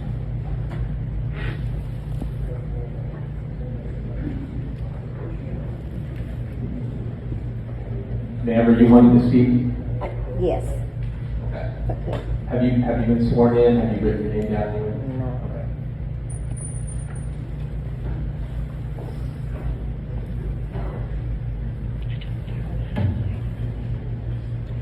Do you swear or otherwise affirm to tell the truth? Please say I do. Can you give your name and address for the record? Kim Curry Halstead. I live at 3001 Meadowland Drive in Trailer Park. I live right beside the lady who was up here running the second person before me. I have a question, and it's probably, I just don't understand. Our landlord called us all earlier this week and said that we were going to have to move our trailers that he had signed with the data center. He sold the land. So he said there would be some compensation towards moving them. He was going to help us. Didn't really, it's good on his part that, where we're going to put them. He had to have 5 acres of land to move it on another piece of land. The trailer park in Mason County. We wanted to live here, Besides that, what I'm wondering is there's a sign at the end of the neighborhood saying that come to this meeting, it's going to be about the rezoning. It has to be rezoned for the data center to come in. If he's already sold that land to them, why are we here? Don't they, hadn't already been rezoned, or why would they have already bought the land? I just don't understand.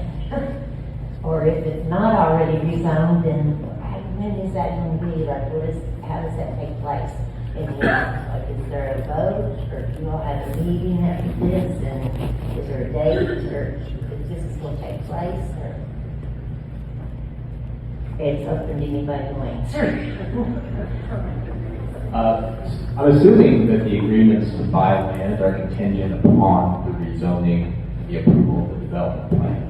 So that's what we're here today. Yesterday is a public hearing to listen to the public, take their input, and then after the public hearing, either tonight or next week is when they'll make a decision or make a recommendation to the fiscal court. Well, he took a chance then by telling us all that we need to move our trailers.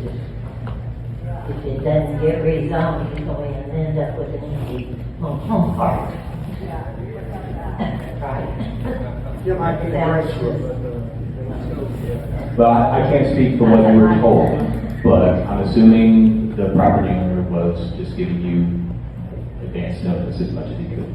All right, and I am against it. So, thank you.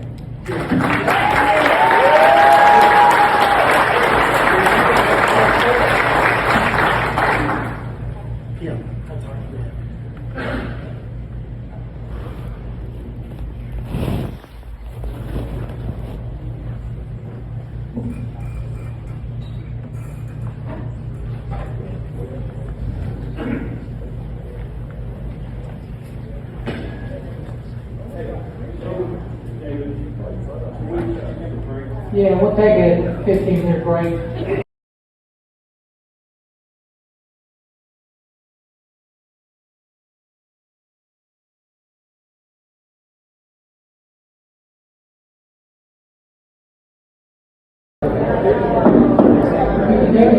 Go ahead and get started.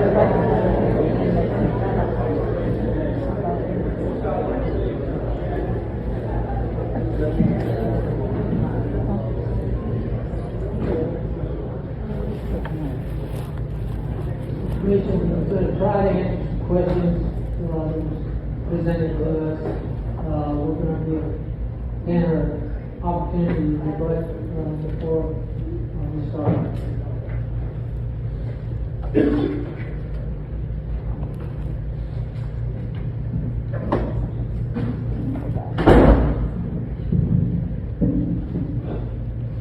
Thank you, Chairman, Commissioners. Thanks for another long night. I think last night I said that no matter what, not everyone's going to be happy or be, I do think that we're going to be overall.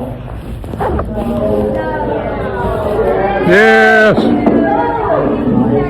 In my experience, doing this for many years, lots of zoning, the people that are supportive of it typically don't show up. If they live in another part of the county, show up and say, yeah, I'm okay, I'm for this project. It's the people that are against universally that comes to meetings. So I do think that they're supportive. Also, the job of the planning commission tonight is to look at the map amendment and to look at, use the code that we've adopted, the county's adopted, and to use that code for the map amendment. And then say, you have to be able to say it's in compliance or follows the comprehensive plan. And I have to provide evidence to you of that. So, $1 billion, there's going to be $1 billion of private investment, as I said last night in my presentation. Also, thousands of construction jobs, and then approximately 400 of jobs. And then last night, Mr. Grady really, as the opposition, had two general categories of complaints. One of those was administrative or procedural.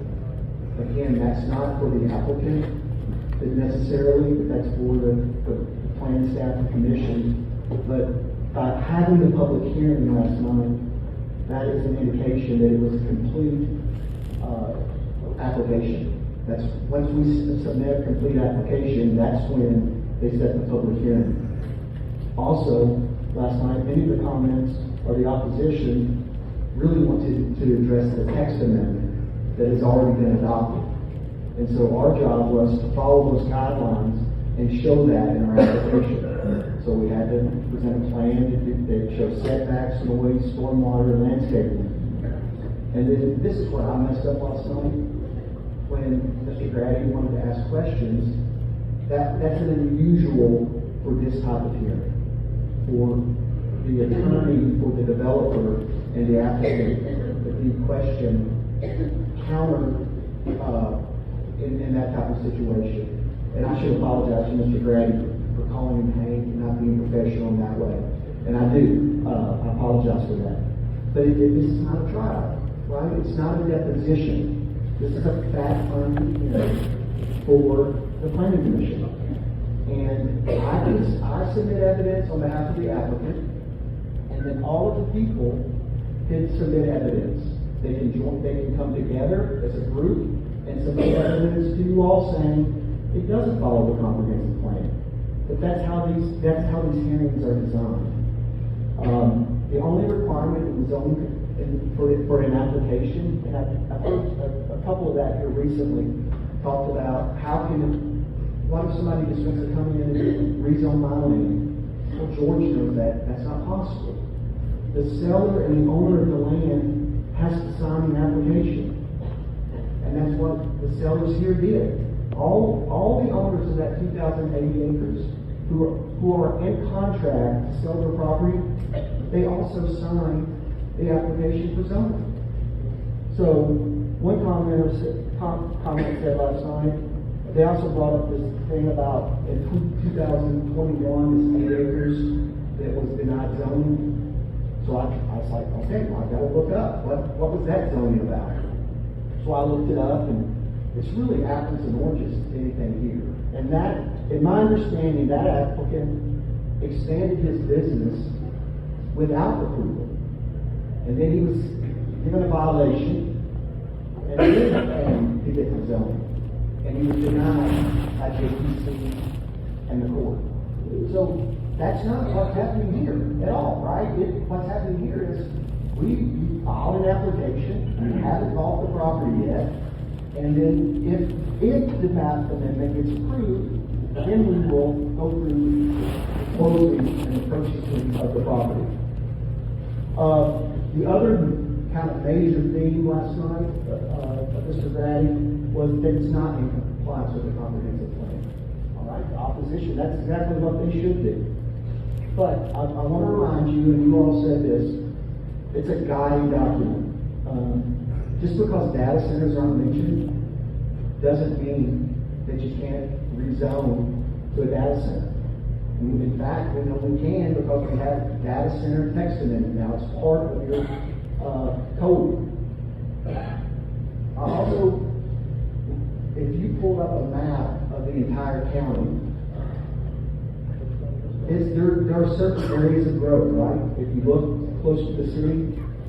And so this project, while it is ag, to the south, it's bounded by the double A. And there's business and commercial zoning there.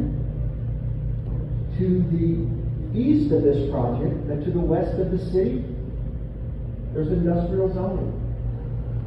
Like if you look at a map that way. And then we know to the north that there's a landfill, and the Chara plant, or the facility. So even with this too, I believe that vast majority of the county is in the same rules. And anybody that has a farm, it doesn't take away their right to farm, or hunt, or fish hunt, or hike. Taking this acreage doesn't impact their 500 acres. Also, I think this may answer some of the questions that you all may ask tonight, or as follow-up, but we'll try to answer. Because there were some drainage concerns. Dr. Foster, I think, and Ms. Harrison, I believe you both brought them up about drainage. And the rule is with development, every development, the post-development runoff can't exceed the pre-development. So we put concrete and roofs and mechanical yards. When it rains, that water is not going to go straight into the soil. So we have to design it and engineer it so that the water is held back and released at a normal rate, or the rate it is currently pre-development. And so we heard concerns about heavy rains and the washout on Germantown Road. The company and its engineers have been very conservative in the calculations. So when I showed you the plan last night, and you'll see those detention or retention ponds in blue, there were 15 of them on this property. And so our engineers have designed it to be able to hold water for a 500-year rain event. And so so if we have the heaviest rainfall we've had in 500 years, those detention ponds are designed to hold that water. The other thing I think Mr. Grady was thinking in his testimony about, I think he insinuated that we were trying to skirt around permitting issues when it comes to the dams, or the permitting that's required. And that's not the case at all. So those 15 detention ponds, the ponds can either be dug out, right, or the retention basins can have berms. And it just depends on the topography of the land, right? If you prefer, I think, to dig them out. But in some places with the drainage, we're going to have to build up berms. And in Kentucky, all our engineers did was just make note, hey, if you get to 25 feet, you're going to have to get a permit through the state of Kentucky for that, because protect neighbors or whatever, or other citizens. And of those 15 ponds, like 8 of them are the dig out ponds. 7 of them require berms. And the tallest berm of those 7 that have berms are 20 feet. So 5 feet below the berm requirements. Another one is 19 feet. And then the rest are 14 to 15 feet. So, I mean, the insinuation that we were trying to get around, that's just not true. So, hopefully that addresses some of those issues. I didn't last night talk about lighting necessarily, so I want to address that. We have to adhere to the local lighting requirements, and so our lights, any commercial development now, we have to design it for safety, but we're going to minimize disturbance, and when all lighting is going to be directed downward, and it's going to have the shields to prevent glare. That's standard in commercial properties now. I think this came up too, I heard, was there were questions about the generators and diesel storage. So it's going to we have to have an emergency generator system, right? It is right. They cannot have downtime. And we hope that is extremely, extremely rare. And so EKPC is going to be providing the power, and there's going to be substations, and we hope that there's not going to be interruptions. I know when I live in a little neighborhood, typically the power outages are because of limbs and things. It kind of at the end of service. Hopefully, the big power lines that are coming in to service this, they are a little less susceptible to limbs or weather-related events. So, the emergency generator system will comply with all federal, state, and local air quality and permitting requirements. It's designed to protect public health from any pollutants. Generators will only run, if it's not an emergency, generators will only run for monthly maintenance in stages, right? They're not going to run them all at a time, but they have to test them to make sure. That's really when the they have to run. This has to be tested to make sure that they are ready.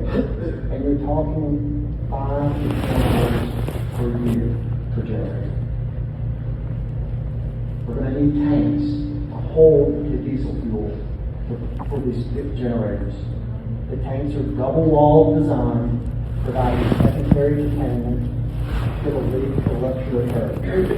Monitoring will be in place, and it will sound an alarm should a leak occur. Additionally, the areas around the generators will be concrete pavement, sloped to a drainage containment system capable of capturing releases from any failures or during refueling events. So, again, prior to operation, a spill prevention, control, and countermeasures plan shall be developed to document the design standards to prevent oil discharges into any water as required by the EPA Clean Water Act. We also, the generators, as required by your code, right, will be Tier 4 units utilized to minimize emissions from the generators. There's going to be control equipment on those generators.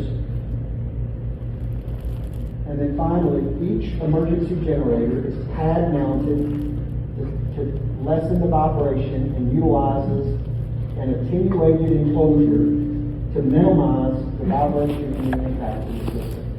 So what they designed them to, when they're operating, to be as quiet as possible. Also, as part of Mr. Brady's testimony, I think this is written and maybe on page 4 of his testimony. I talk about, it's economic development. This is great for the county, right? Lots of new infrastructure improvements. And we talk about the private company is one that invests $500 million for EKPC to help build out the infrastructure. But Mr. Brady, while recognizing, yes, he states that a hyperscale center of this magnitude will require enormous amounts of electricity. The necessity to expand or prolong the operation of the Spurlock station. I think that's what we want, or that's what we want, is we want we want them to stay in business. We want them to keep being a good neighbor and providing them good jobs and expand and let their workforce expand. And so I think that's a clear recognition that we are bringing economic benefit when that's the case. And we're worried that they're going to keep Spurlock Station open. Finally, we heard last night people saying, hey, all these people are selling their land and we feel like we're getting left out. And I mentioned seeing Tyler last night, but I think I want to reiterate it. Those that are concerned about living in close proximity to the campus should contact, we have representatives now. Evan and Taylor, I don't know if they're here or not. There's one. So if someone's interested, and Tyler can also make the introduction from the IDA. The company's hired these resources and they've allocated funds now to purchase impacted properties at a reasonable fair market price. And this includes the property in Highland Heights. So those people that I've heard speak, 4 or 5, we feel left out. You all should see the company's representatives about that. Thank you. So hopefully that addressed some of the questions that have been raised. I'm not going to be able to address them all. It's just we're just not going to be able to address them all. But I will do my best. So, Mr. Chairman, do you have some questions? Yes. Mr. Jim Levy asked 3 specific questions when he gave his 3-minute testimony. One was about the air pollution. Air pollution to be expected from this facility. So we have to follow all state, federal, and local guidelines. And so I do not, and we will do that, right? We're required to do that under the law. The generators, right, they're going to be run, we talk about 5 to 10 hours a year. So that, nothing else at the data center outside the generators would have an impact on the air at all. The other thing was decommissioning plan. It is part of our ordinance. And I'm assuming that there's a provision for Yeah, so there's a little bit of a misnomer there, right? So initially there was like, hey, you need to have a decommissioning plan. But I think the actual ordinance that was adopted, even though the heading says decommissioning plan, it's really just an absolute obligation of the data center, or any data center that ever gets approved in Mason County, that they have to decommission and follow the rules. So it's even better than a plan, because we're required to do it. And if they don't, I think Mason County has the ability to put a lien on the property and do it themselves. So let me see if I heard you correctly. What you're saying is there is not a good decommissioning plan in the. That's what I understand. So you're assuming that the county is going to pick it up and carry it forward to implement some type of decommissioning plan if it comes to that. Is that correct? Is that what you're saying? That's not what I'm saying. What are you saying? I'm saying that there's an obligation of the Let me see if I get it right. You just said that there is no decommissioning plan. So you didn't say the information. I'm looking at the ordinance. Okay. But is that correct? You do not have, there is no decommissioning plan in it. That's yes or no? Yeah, there is. We don't have it. It's in the ordinance. Mr. Ross, have you seen the ordinance? I have, but you So, said. would you like me to read it to you? Good. I'm reading section F. It says decommissioning plan. The applicant shall remove all servers, racks, or computer service equipment within 120 days following the abandonment of operation at the data center. What about the building and all the equipment, all that, Well, all the equipment has to be removed within 120 days.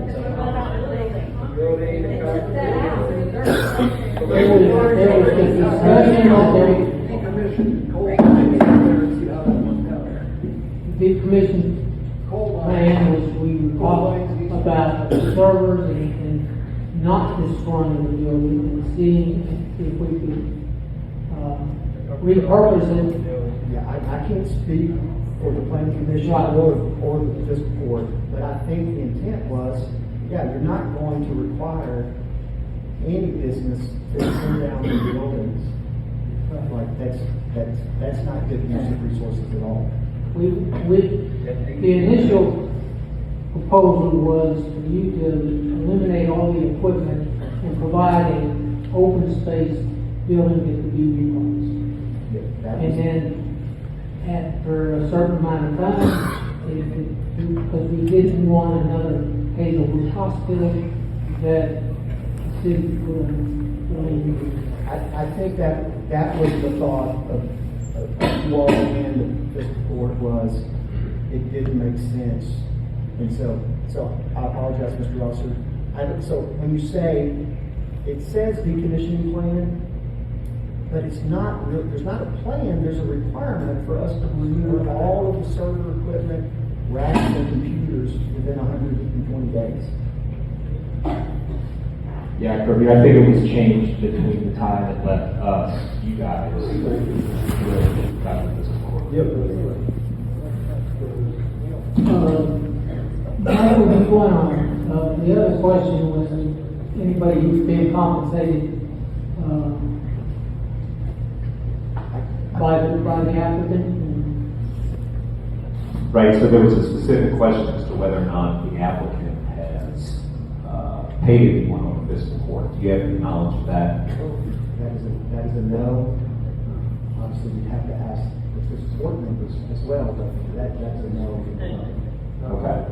And there were also questions directed by Shannon to the Planning Commission as to the financial bias of the Planning Commission.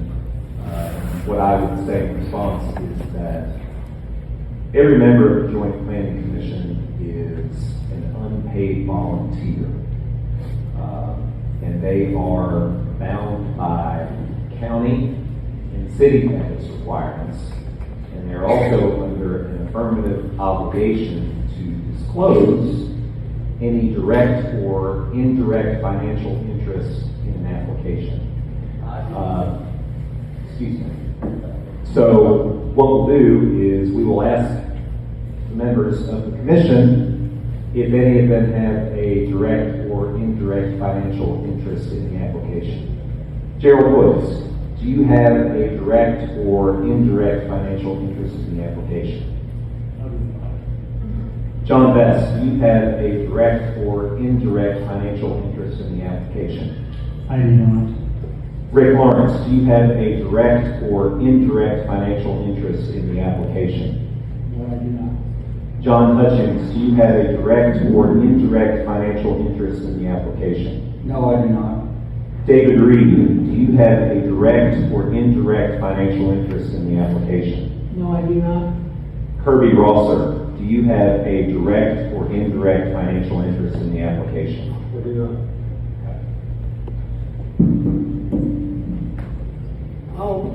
Janet, I'll try to answer the questions that I can answer. Some of them are directed to other people, but I will try to answer the questions. He said it differently. Go ahead, please. Sure. And I don't want to take up time, since you're in that position. Anything I used to do, I had worked for in the past, we always considered the soil, water, air, plants, and animals as natural resources because they're not man-made. God given spiritually, so it's up to us to protect them. Your company, or your company that you're representing, affects each one of those. So one other one I would add is the human component to that. The company that's being proposed touches on each one of them, and they have a negative effect. In other words, you're affecting it in a negative way. And there's no plan that I have seen to mitigate any of that. And one of them, we already talked about the soil. You're going to take the prime soil, that's gone. That's been talked about. One thing that really we haven't really talked about is water. And the way I understand the plan is that you're going to tap into an aquifer. Is that correct? Not correct. Correct. Yeah, so the water, we will connect with the city of Maysville and the Western District. Right. Water, and so we will use existing water sources, and we will use that for the employees. Yes, okay, I agree, right. I just got a point, I won't make. So do you know where Western Mason is getting their water? I do not. You do not? But it's gonna tap into it. It's an aquifer. An aquifer is an underground system. If you're familiar with Wales, you have a drawdown period, and then you have a recovery period. 500,000 gallons, I think, has been reported. That's a pretty good drawdown. And okay, wait a minute, let me finish, please, let me finish. That's a pretty good drawdown. So you and the company that you're representing, said, well, we need a backup, so you negotiate with the city of Maysville to have a backup system. Point is, I don't know how many residents Western Mason serves up there, but if you'll draw that aquifer down, you've got a backup plan. what's the citizens of that community, what do they do in a situation? They don't have a backup plan. And then another thing that you talked about is that, during downtown, during power outage, you got those generators. What happens if you are you planning on using, do you have another source of backup besides the generator if something really bad happens? That's enough. It's a generators or You're out, so you're out of power. Is that correct? yes. Yes. So you've been involved with the comprehensive plan quite a while. Is that correct? Repeat that question, please. You've been before planning is on before with comprehensive plans, right? In other locations? In other locations. Yes, that's right. Have y'all ever come after immediately after a comprehensive plan has been completed, and then we want to change the comprehensive plan? Does that work? Is that the way it normally works? That's the way it's working this time. Yeah, I don't think there's been a change to the comprehensive plan. Well, you and I, we have different interpretation of the comprehensive plan. There's the analysis for a 2,000 acre rezoning, and that was never even considered when we were developing. Let me advise you that we spent taxpayers' money, $40,000 to $50,000 to develop a comprehensive plan, and your company is saying you can just throw your comprehensive plan away because we're going to offer this economic development, which we had yet to see in writing. We have nothing in writing. Economic, just what you said. Let's go back to these dams that you're talking about. Can I answer about the Western Mason too, So we have Western Mason says that they have the ability to serve us. They had to give us a letter as part of our application. And so I'm not the aquifer expert. Western Mason is, though. They're the ones that you're engineers, though, right? We do, yes. Is there contingency if there's a drought and we don't recharge the aquifer? That's my point. But the drawing there, 500,000 gallons is a lot of water. And if you ever experience a well, once the well is drawn down, that takes recovery time. And like I said, you all have got backup. The citizens of that district, they don't have a backup. So they're on water. You want to add something else to that?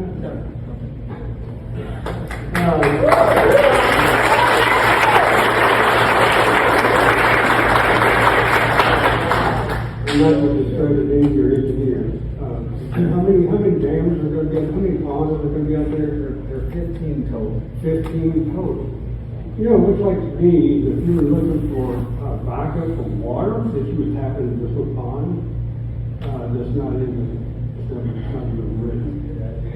So when those ponds fill up, hopefully they fill up and discharge, you're not the engineer.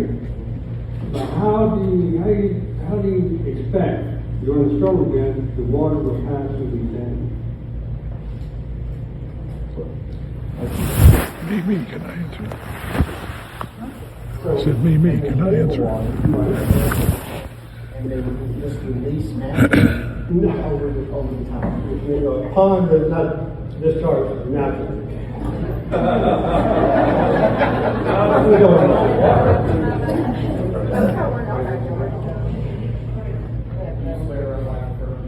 Fix the mic. I do.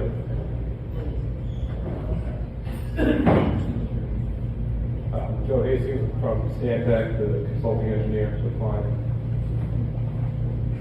Could you repeat your damn question again?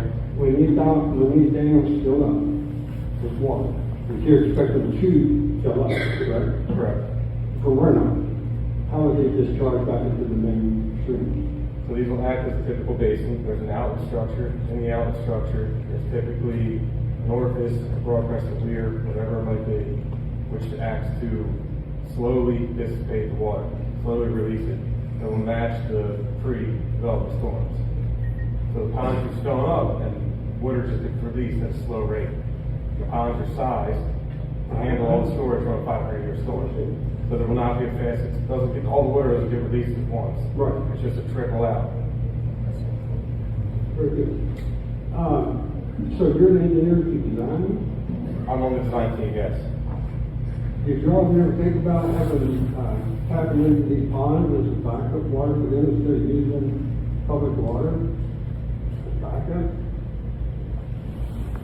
We've not looked into that. Mr. Oster, I mean, I can't speak for the water companies, but I think they want us as a customer too, because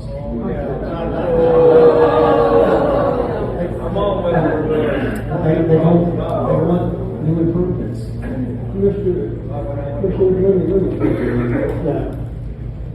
You're not from this area, and you don't hear this, casting a lot. And I appreciate that. You're giving me the best shot.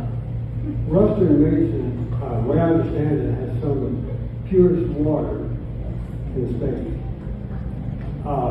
And they're tapping into it for human consumption. It's mind-boggling that you want to take this clean water and use it for industrial development. When prime drinking water is becoming harder and harder to come by. And I'm not blaming you, but you didn't even know that they were whales. So I just find it okay.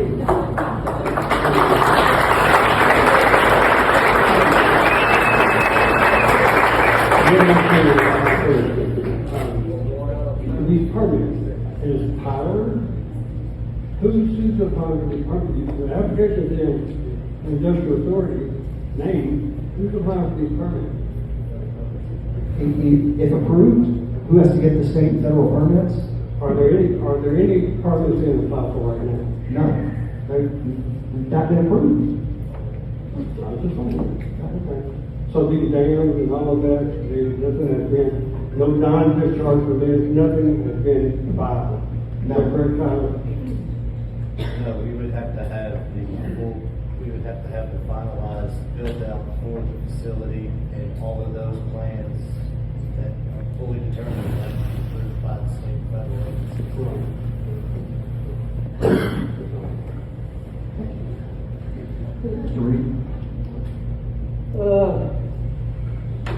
Just looking through some of these questions that was asked.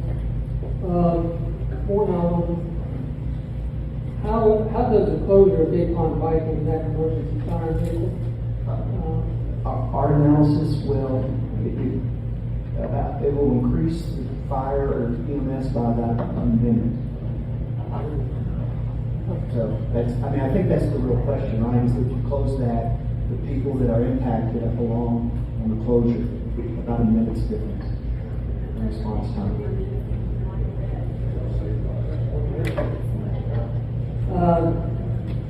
What kind of program are they planning to keep the dust down during construction?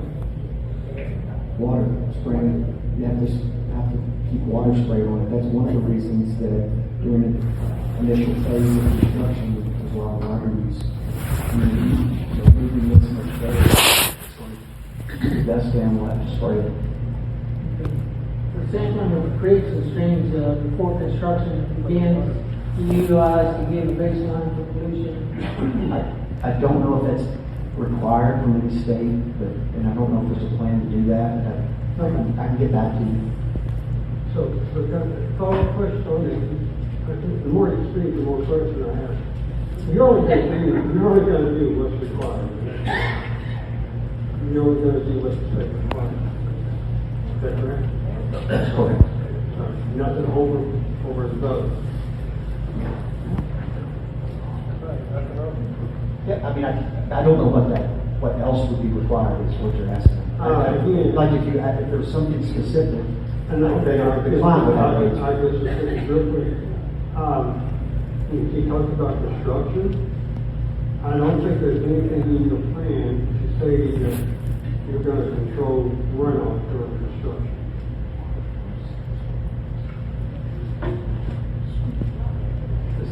That will be required as a stormwater pollution plan as part of the bill, like the construction. The permit and have it covered yet because you don't want to be property. Right, I mean, we're not requested a stormwater permit or construction permits. But you don't know what this thing consists of. We talked to you, probably. I think it would consist of what it always consists of on construction projects. We have to follow, you know, we're gonna have to put up silt fences, we're gonna have to follow all the permits. You brought this up. I think you said it to the time. Who's gonna oversee this project? Who oversees it? There'll be a general contractor. A general contractor overseeing it, so he's gonna make sure you follow all the permits. I think he will. Okay, well, okay.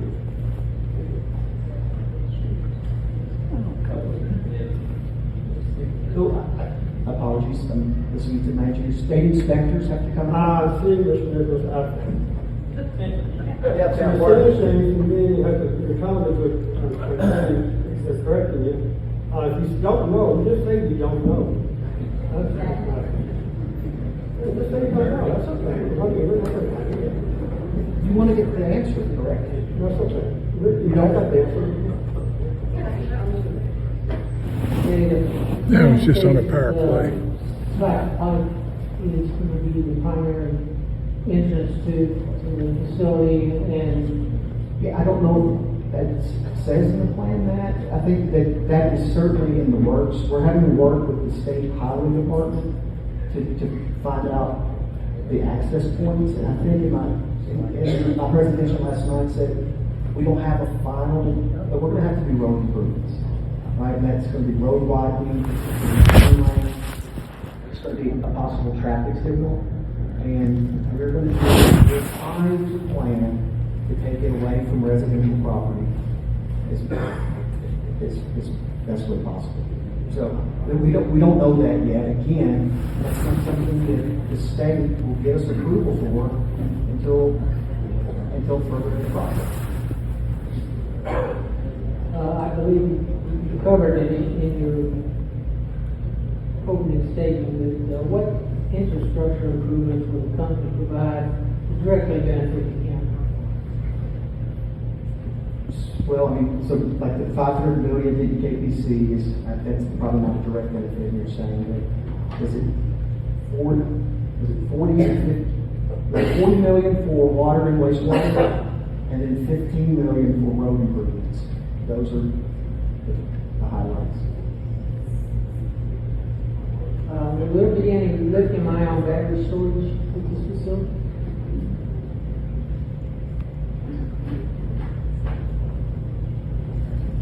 I don't know that one.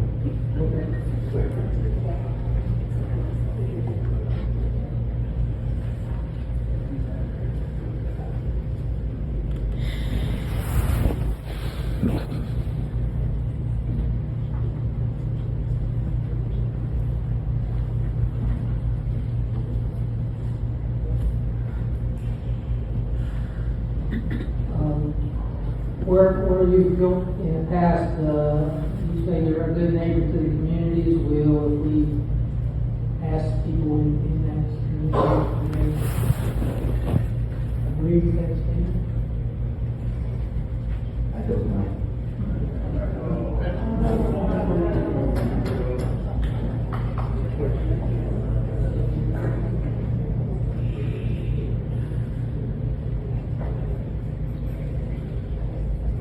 You address what some of the biggest complaints have been during construction efforts? I don't know for other projects.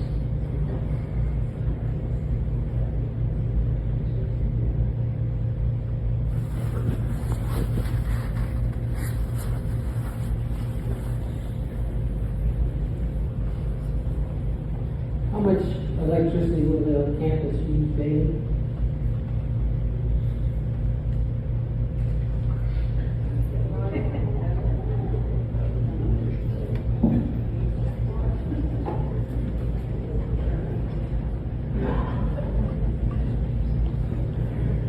I don't know the breakdown for daily, but EKPC in their tariff and the public knowledge is it's a 2 gigawatt project.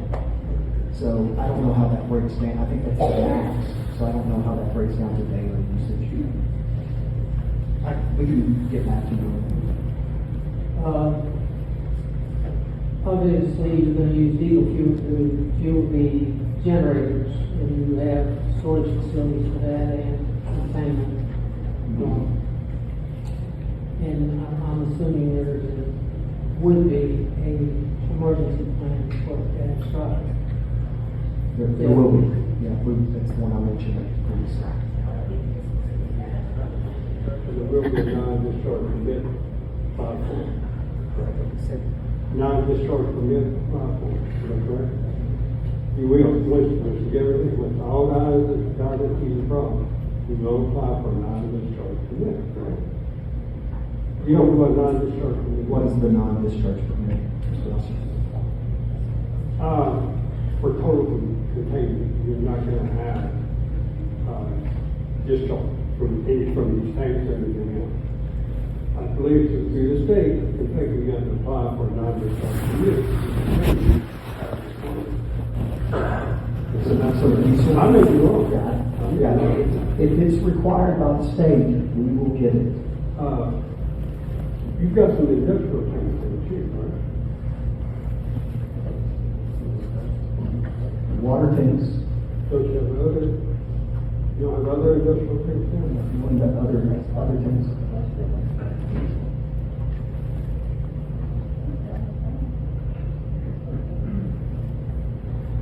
Will there be monitors for air quality and that kind of stuff? There will not be. Nothing.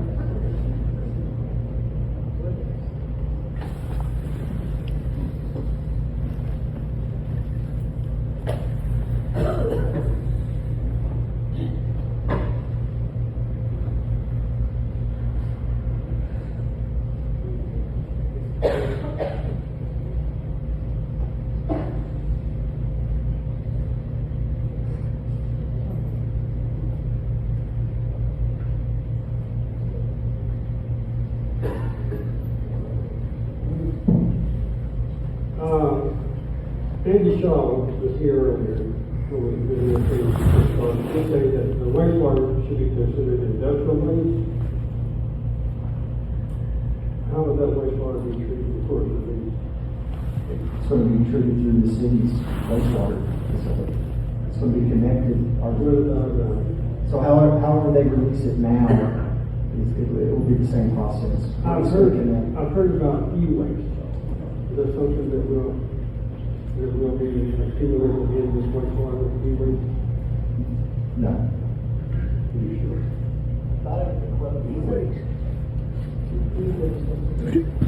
E-waste is the chassis. It's a closed loop, so the water that goes into those loops doesn't get released. And then when it does get released, it's got to go to the city of Maysville's wastewater treatment facility. So you all won't be treating for e-waste, you won't be monitoring for e-waste. Our wastewater is going to be released to Maysville's. I'm just going by what Mr. Shaw was saying. He stated the wastewater should be considered industrial waste. And I support it. I assume he knew what you're talking about. And he just says, how will the wastewater be treated before it's discharged into the streams or back into the stream? Was he referencing? I don't know. You don't know. I think that was when it was an open loop. Wasn't sure whether it was a closed system. Different type of system. The wastewater should be treated. It should be piped and treated before it's released.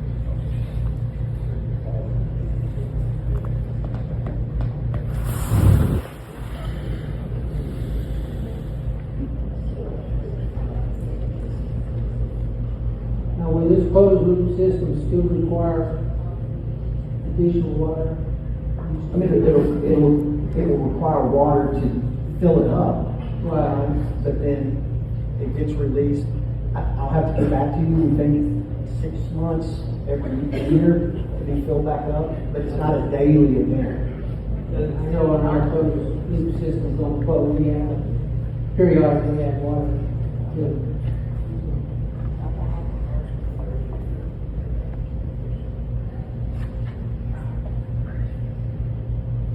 Is there any particular chemicals that will be added other than rust prevention and kind of like antifreeze?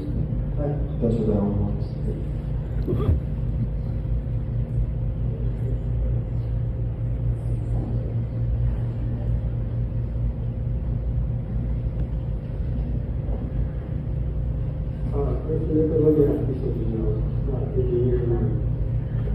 about fire construction. It's the essence application. This is a question from the board and Mike. And I don't think, I haven't been on the committee for very long, but I have never, and I don't think anybody, any other time that we would have ever considered taking an application about the landowner or the business operator and bringing an application. Do you think this is a legitimate application? I do. So the IDA is in privity with the property owners. The property owners signed it. And so the IDA, it currently has a contractual right to that property. If it gets approved, eventually it will be in the hands of the developer, my client.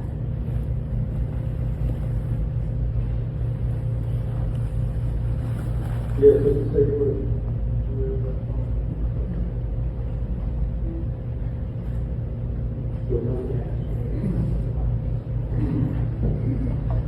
Kirby, what I would say in response to that is that this is typically not the way that we see these kinds of applications, but I think that what Mr. Nichols says about the Industrial Development Authority being in privy to the contract is necessarily the term that means that they sign contracts with the property owners. And if you've got contractual rights associated with the property, and the property owner consents to the application, then I think it's unusual for what we see, but I think legally there's nothing wrong with it. Michael, will we ever consider, if this was such a big company, would this ever make it before us if this is another John Doe out there? No. I think that we have seen applications before in which a prospective purchaser is applying for rezoning while it's still owned by somebody else. That happens a lot. I think the difference here is that the eventual owner is one step removed. But again, if the Industrial Development Authority has contractual rights to the property, even if they're not the ultimate purchaser, I think that gives them the right, so long as the property owner is consenting to the application, to move forward with the application. Michael, do you know when these negotiations started? I'm sorry, what? Do you know when these negotiations started? Do you know when it started? I do not, Kirby. I think I found out when all this stuff was going down about the same time as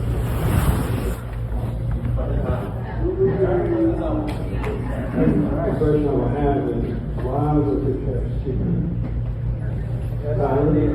Whoever, why was it kept secret?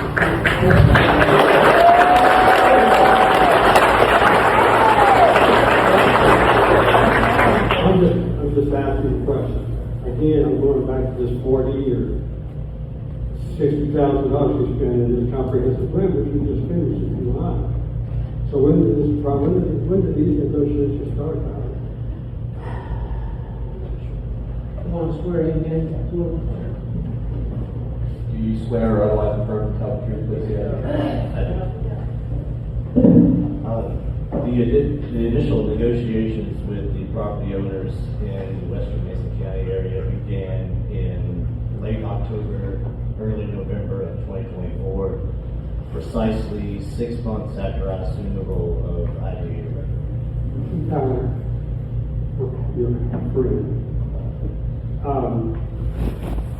That is at the time we were trying to work on revising this comprehensive plan. You know that. You're in the same meeting. Correct. Why were some of these issues brought up? I mean, you could have kept the company name AO because you could have, someone should have said, hey, we may have an organization on the hell we may look at expanding our. We did not do that. We never even considered it. Yes, and the reason for that is, as most people would know, with the billion-dollar project, this has taken quite a long time to even get to this point. I would say between the months of November 2024 and June 2025, we were not 100% on it. We could acquire the lands contiguously to make sure that that happened. Yes, we were pursuing those land options. At the exact same time, we were also competing with multiple other counties across the country. So it would not make a ton of sense for me to address the comprehensive plan committee at the end where I'm still working on something that was at the time highly speculative. I could have said, yes, we, like we always have with the IDA, we are working with industrial partners throughout the country to get them to come here. But for me to come to the comprehensive plan and say, I think we need to make a provision to allow for a 2050 was not only out of my purview, but also very late finalization pieces. And we still did not know for sure why would we add something like that to our comprehensive plan if we aren't 100% or even at that point 75% positive that this was going to happen. Okay. I thought you're a smart young man, and I appreciate you for standing up here. But again, you said this on those meetings. It just never occurred to you to think that, to even mention that maybe we should have something in writing to include our industrial park. I actually drafted my piece of the economic development for the comprehensive plan, and it did include initially in the first steps utilizing not only state and federal funding to acquire land for the IDA. I know a lot of folks have said we have a lot of industrial zones relative to Mason County's overall acreage. We are not in the top 80% by far for having industrial zone properties that can provide the power that's needed in a lot of locations and other infrastructure. Certainly, Industrial Park 4 is one site that we currently have that could fit any type of major project at this time. But that was the reason I included in my piece of the comprehensive plan under economic development that was a goal to strategically look for locations in Mason County where we could grow industrial development. And you never considered the private farmland after you was looking? My reach was this. I represent all of Mason County and Maysville. I'm not to know if a key location could be prime farmland. My job is solely to represent the IDA and economic development for the county and the city. The only thing I've got for you, Tyler, is that a comprehensive plan is the only tool we have in the toolbox to control the weather of any sort. It's our only tool. Once we neglect the wishes of the people, my thinking is that since this was never brought up, then maybe we all should rewrite the comprehensive plan. This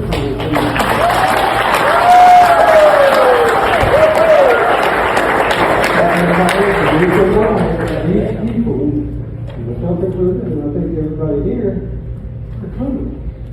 Totally clueless. And we worked hard to develop this plan. And now we're going to have to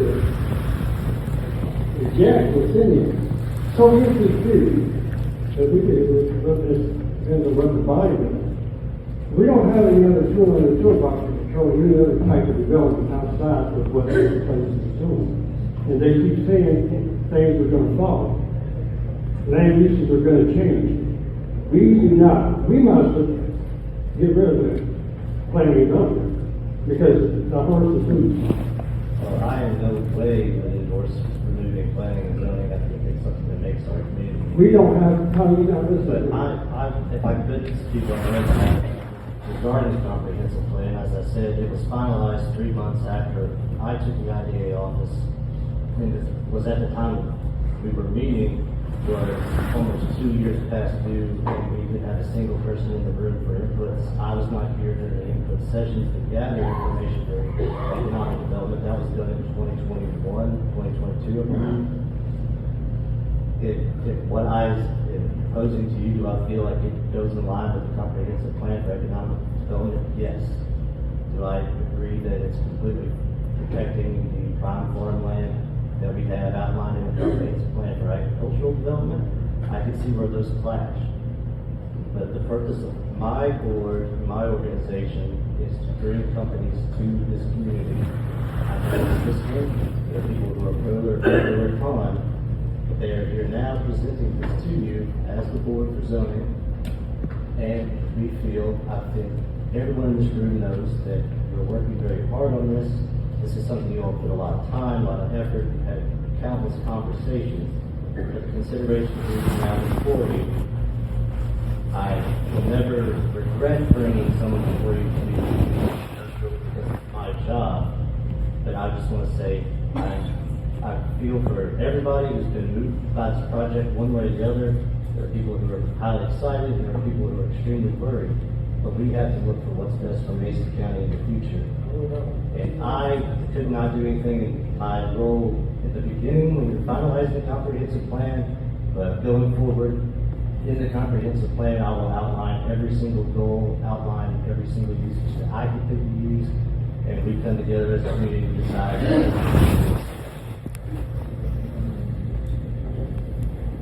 Thank you all for your time. I got one question. Yes, sir. Does the industrial board gain anything by doing this from the applicant? We do not. My board is all volunteers. They have received no type of monetary gift compensation.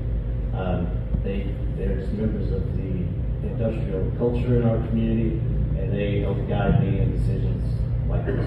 But no, we have not received anything from the project, monetary or otherwise. Just a follow-up question with that real quick. Yes, So, you're the one that's been negotiating these land options? Yes, sir.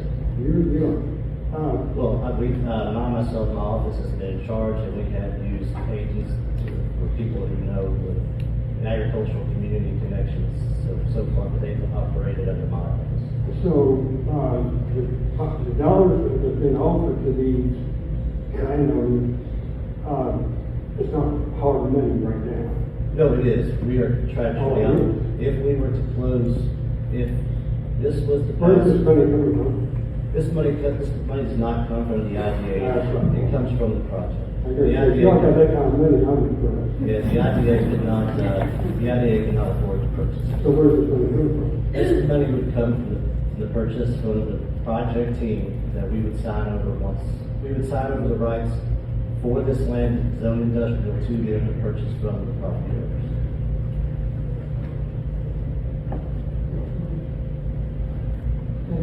Thank you all. Thanks, Doctor. Question, Janet asked, I think David, we talked about the comprehensive plan, why it wasn't included. These are not all my questions, this is a whole group of people. Okay. Why were the citizens denied the right to voice concerns about the data center 10-1-26 JPC hearing? That hearing was to go over the edits or the language of the comprehensive plan at the time. It was not, and at a particular time, we didn't have an application for a data center. We knew that if we got the application, we would be holding these hearings strictly for the data center and not contaminating the other with the hearing was set for. So, that's why it was that way. The 700-foot setback that's in court introduced, as you know, we recommended 500 foot to the property line. We felt that the property line was the greatest distance as to the structure. They made that change. And again, we're a recommendation body. They have the final say. So that's. The plan that was submitted doesn't show 750 feet to the road. Doesn't show. You're talking about the plan in the court. The plan that this developer submitted doesn't, it only has a consistent 500. Consistent 500 feet. They would have to, Back that off. back that off if it needed to be backed off. If they did not purchase additional land or whatever, if that measurement for that property line, it would have to be 700. I could jump in here. The edit this court made, it was whichever is greater, 500 feet to the property line or 750 feet to the well. I asked the question yesterday because I had the same question as you as well. There are substations on the southern side that I would consider structures, but they're part of public utility. They'll be public utility stuff. Public utilities don't have to obey setbacks at all. But those ones are obeying at least 500 feet from the property. So they didn't have to keep them 500 feet away, but they are. So I think that's what you're talking about. And that's state law. Like, we can't touch that. We've seen that exemption several times. We can't tell public utilities what they can do. We can't tell public schools what they can do. Because that is all regulated by the state. Anybody else have any questions? Commissioner? That pretty well sums it up. You guys want me to talk at all about my staff report before you close the public? Yeah, so it's part of the So I think the biggest question everybody's talking about is adherence to KRS. Those are the findings right now. That's what I usually call the prong test. The main prong is adherence to the comprehensive plan. And failing that, there are two other prongs that the proposed rezoning can fulfill. That is that and I'm paraphrasing here, I don't know the exact actually I can just read from my staff, so let's do that.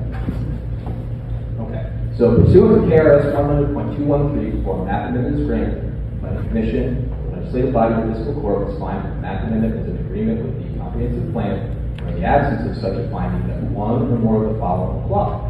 One, that the existing zoning classification given to the property is inappropriate, and that the proposed zoning classification is appropriate, or there have been major changes of an economic, physical, or social nature within the area involved, which were not anticipated in the adopted comprehensive plan, but which has substantially altered the basic character of such area. My staff report concluded that both those second two, I don't think it fulfills those two prongs. This land, if a major developer wasn't interested in it, it would probably remain agricultural or other use. It's not part of the urban growth area. It's not zoned in A1 agricultural transition, which is what property that is Maywsville is expected to grow into is zoned.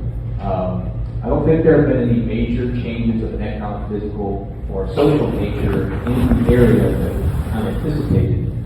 Economic, the decline in farming, but everybody, that's pretty common knowledge. There's a double-A highway, but that was referenced in the previous conversation. So I think those two prongs, I don't think we have anything to build. In terms of adherence to the comprehensive plan, we have a new comprehensive plan that we adopted, the city and the county adopted last year. Really, the point of this new comprehensive plan was to come up with goals, objectives, and strategies. That is the point. There's a lot of data in there, but that supported the formulation of those goals, objectives, and strategies. In terms of goals that support this rezoning,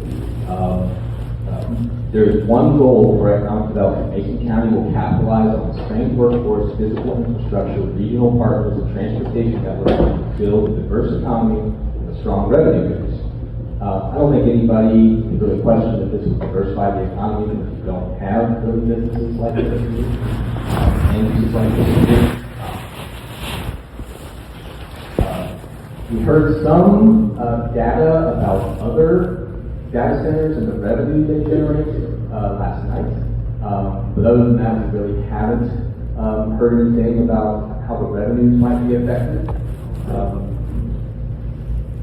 But I mean, it's there. It's that goal and objective does talk about diversifying the economy and making a stronger revenue. We don't know what those revenues might be, but we assume that it would increase county, city revenue, school system revenue, et cetera, et cetera.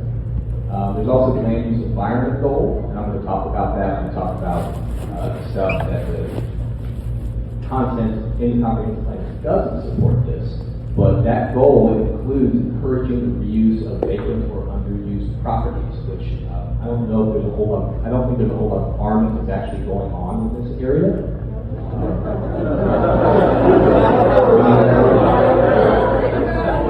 I mean, is it profitable farming?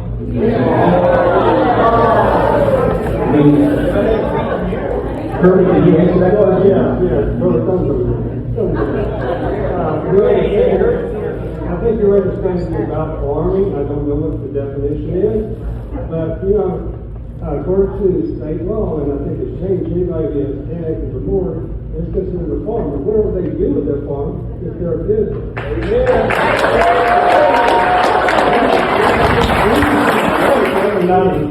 Somebody may want to farm just for the natural beauty of it. Sure, but... So, don't go there. Well, Kirby, let me finish. Do we not talk in the comprehensive plan about helping farmers with other sources of income to make farming more possible? I mean, it's not, is it, somebody yesterday talked about how it's not economically possible to be a farmer, you have to have another job. Did it not? Was that testimony? Anyway, that is a possible thing you guys decide. Do you disagree with that? Anyway, and I'm going to talk more about that particular goal when it comes to stuff that comprehensive support. So, as you guys see in the staff report, I have just sort of copy and pasted a lot of. I need you to stop just 1 minute. Like this full here, it'll just take me a second. Sure. Just talk about all of you. Sure. I mean,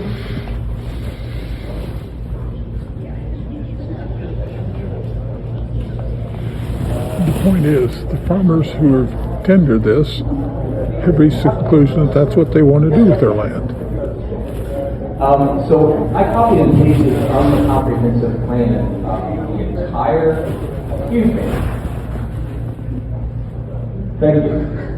The entire theme for agriculture in rural areas, and I highlighted a lot of stuff that talks about the goal is farmland and farming will be preserved as a vital component of Mason County's rural community character. And I highlighted a lot of stuff that talked about preserving soils, farmland protection for future generations. The Planning Commission should consider a cap of existing farmland that can be entered into long-term leases or contracts to take land out of its current productive use. Restrict significant conversion of prime farmland or farmland of statewide importance to any other use besides agriculture. Support additional land uses that protect farmland from permanent residential, commercial, or industrial development that provide supplemental income opportunities. That's what I mentioned just a minute ago. Encouraging and incentivizing new farmers to rent or own land or equipment. Identify new agricultural enterprises to support existing farmers and actively recruit new agribusiness or incentivize agribusiness startups. And the aforementioned land use environment goal, it could be used to support this, or it could be used to not support it. Read fully, it's enhance the quality of life for existing residents and attract future residents and investment by efficiently maintaining existing infrastructure, encouraging the reuse of vacant or underused properties, preserving natural and agricultural lands, and protecting environmental resources. That particular goal could be used for both, and it explains, what we talk about a lot at our meetings about how comprehensive plans could be used to support one side of the decision. It could be used to support the other side of the decision. So, I think there is something in here to support either or deny, support the decision to either recommend or not recommend the rezoning. I think there's a lot more in the comprehensive plan that doesn't support the rezoning, that does support the rezoning. But that's part of what we talk about comprehensive plans. They don't have a unified voice. They just list your priorities and sometimes those priorities. Should we as a body consider those 5 natural resources, soil, water, and If we destroy one of those components, you have to, I would think that somewhere along the line you have to mitigate that. For instance, somebody was here last night parked up in the Indiana back. They would say, our bids, there was only a certain time we could remove women during the nesting season or their flight pattern. Another example would be weapons. If we destroy the weapons, we have to mitigate that and create another weapon or move the project. My problem, the heartburn that I'm going to have on this group here, is that they hit on all those important holes in that research. I have yet to hear any mitigation that they have in their plan. I'll step in. In other words, they're taking all the resources and not putting anything back.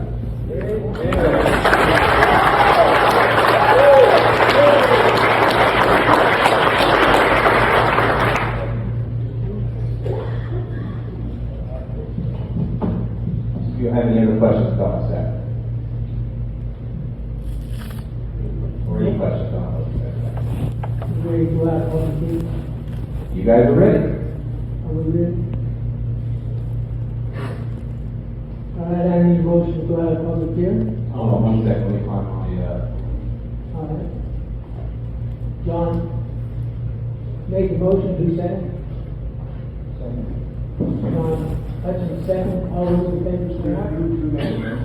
John was the best. John, no.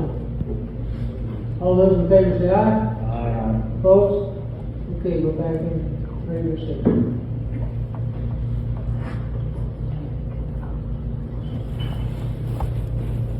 What do you want to do as far as, we have a regular scheduled meeting, people first, be at the library. We can, comes down to voting, that's probably when we do the voting. so yeah, we have a tentative meeting for our normal date and time, but at a different location at the library community room. That'll be April 1st at 5:30. So you all could adjourn tonight, return next Wednesday, and make a decision. If that's what you want to do. Or, it's 9:03, we could keep one time. That's all you want to do.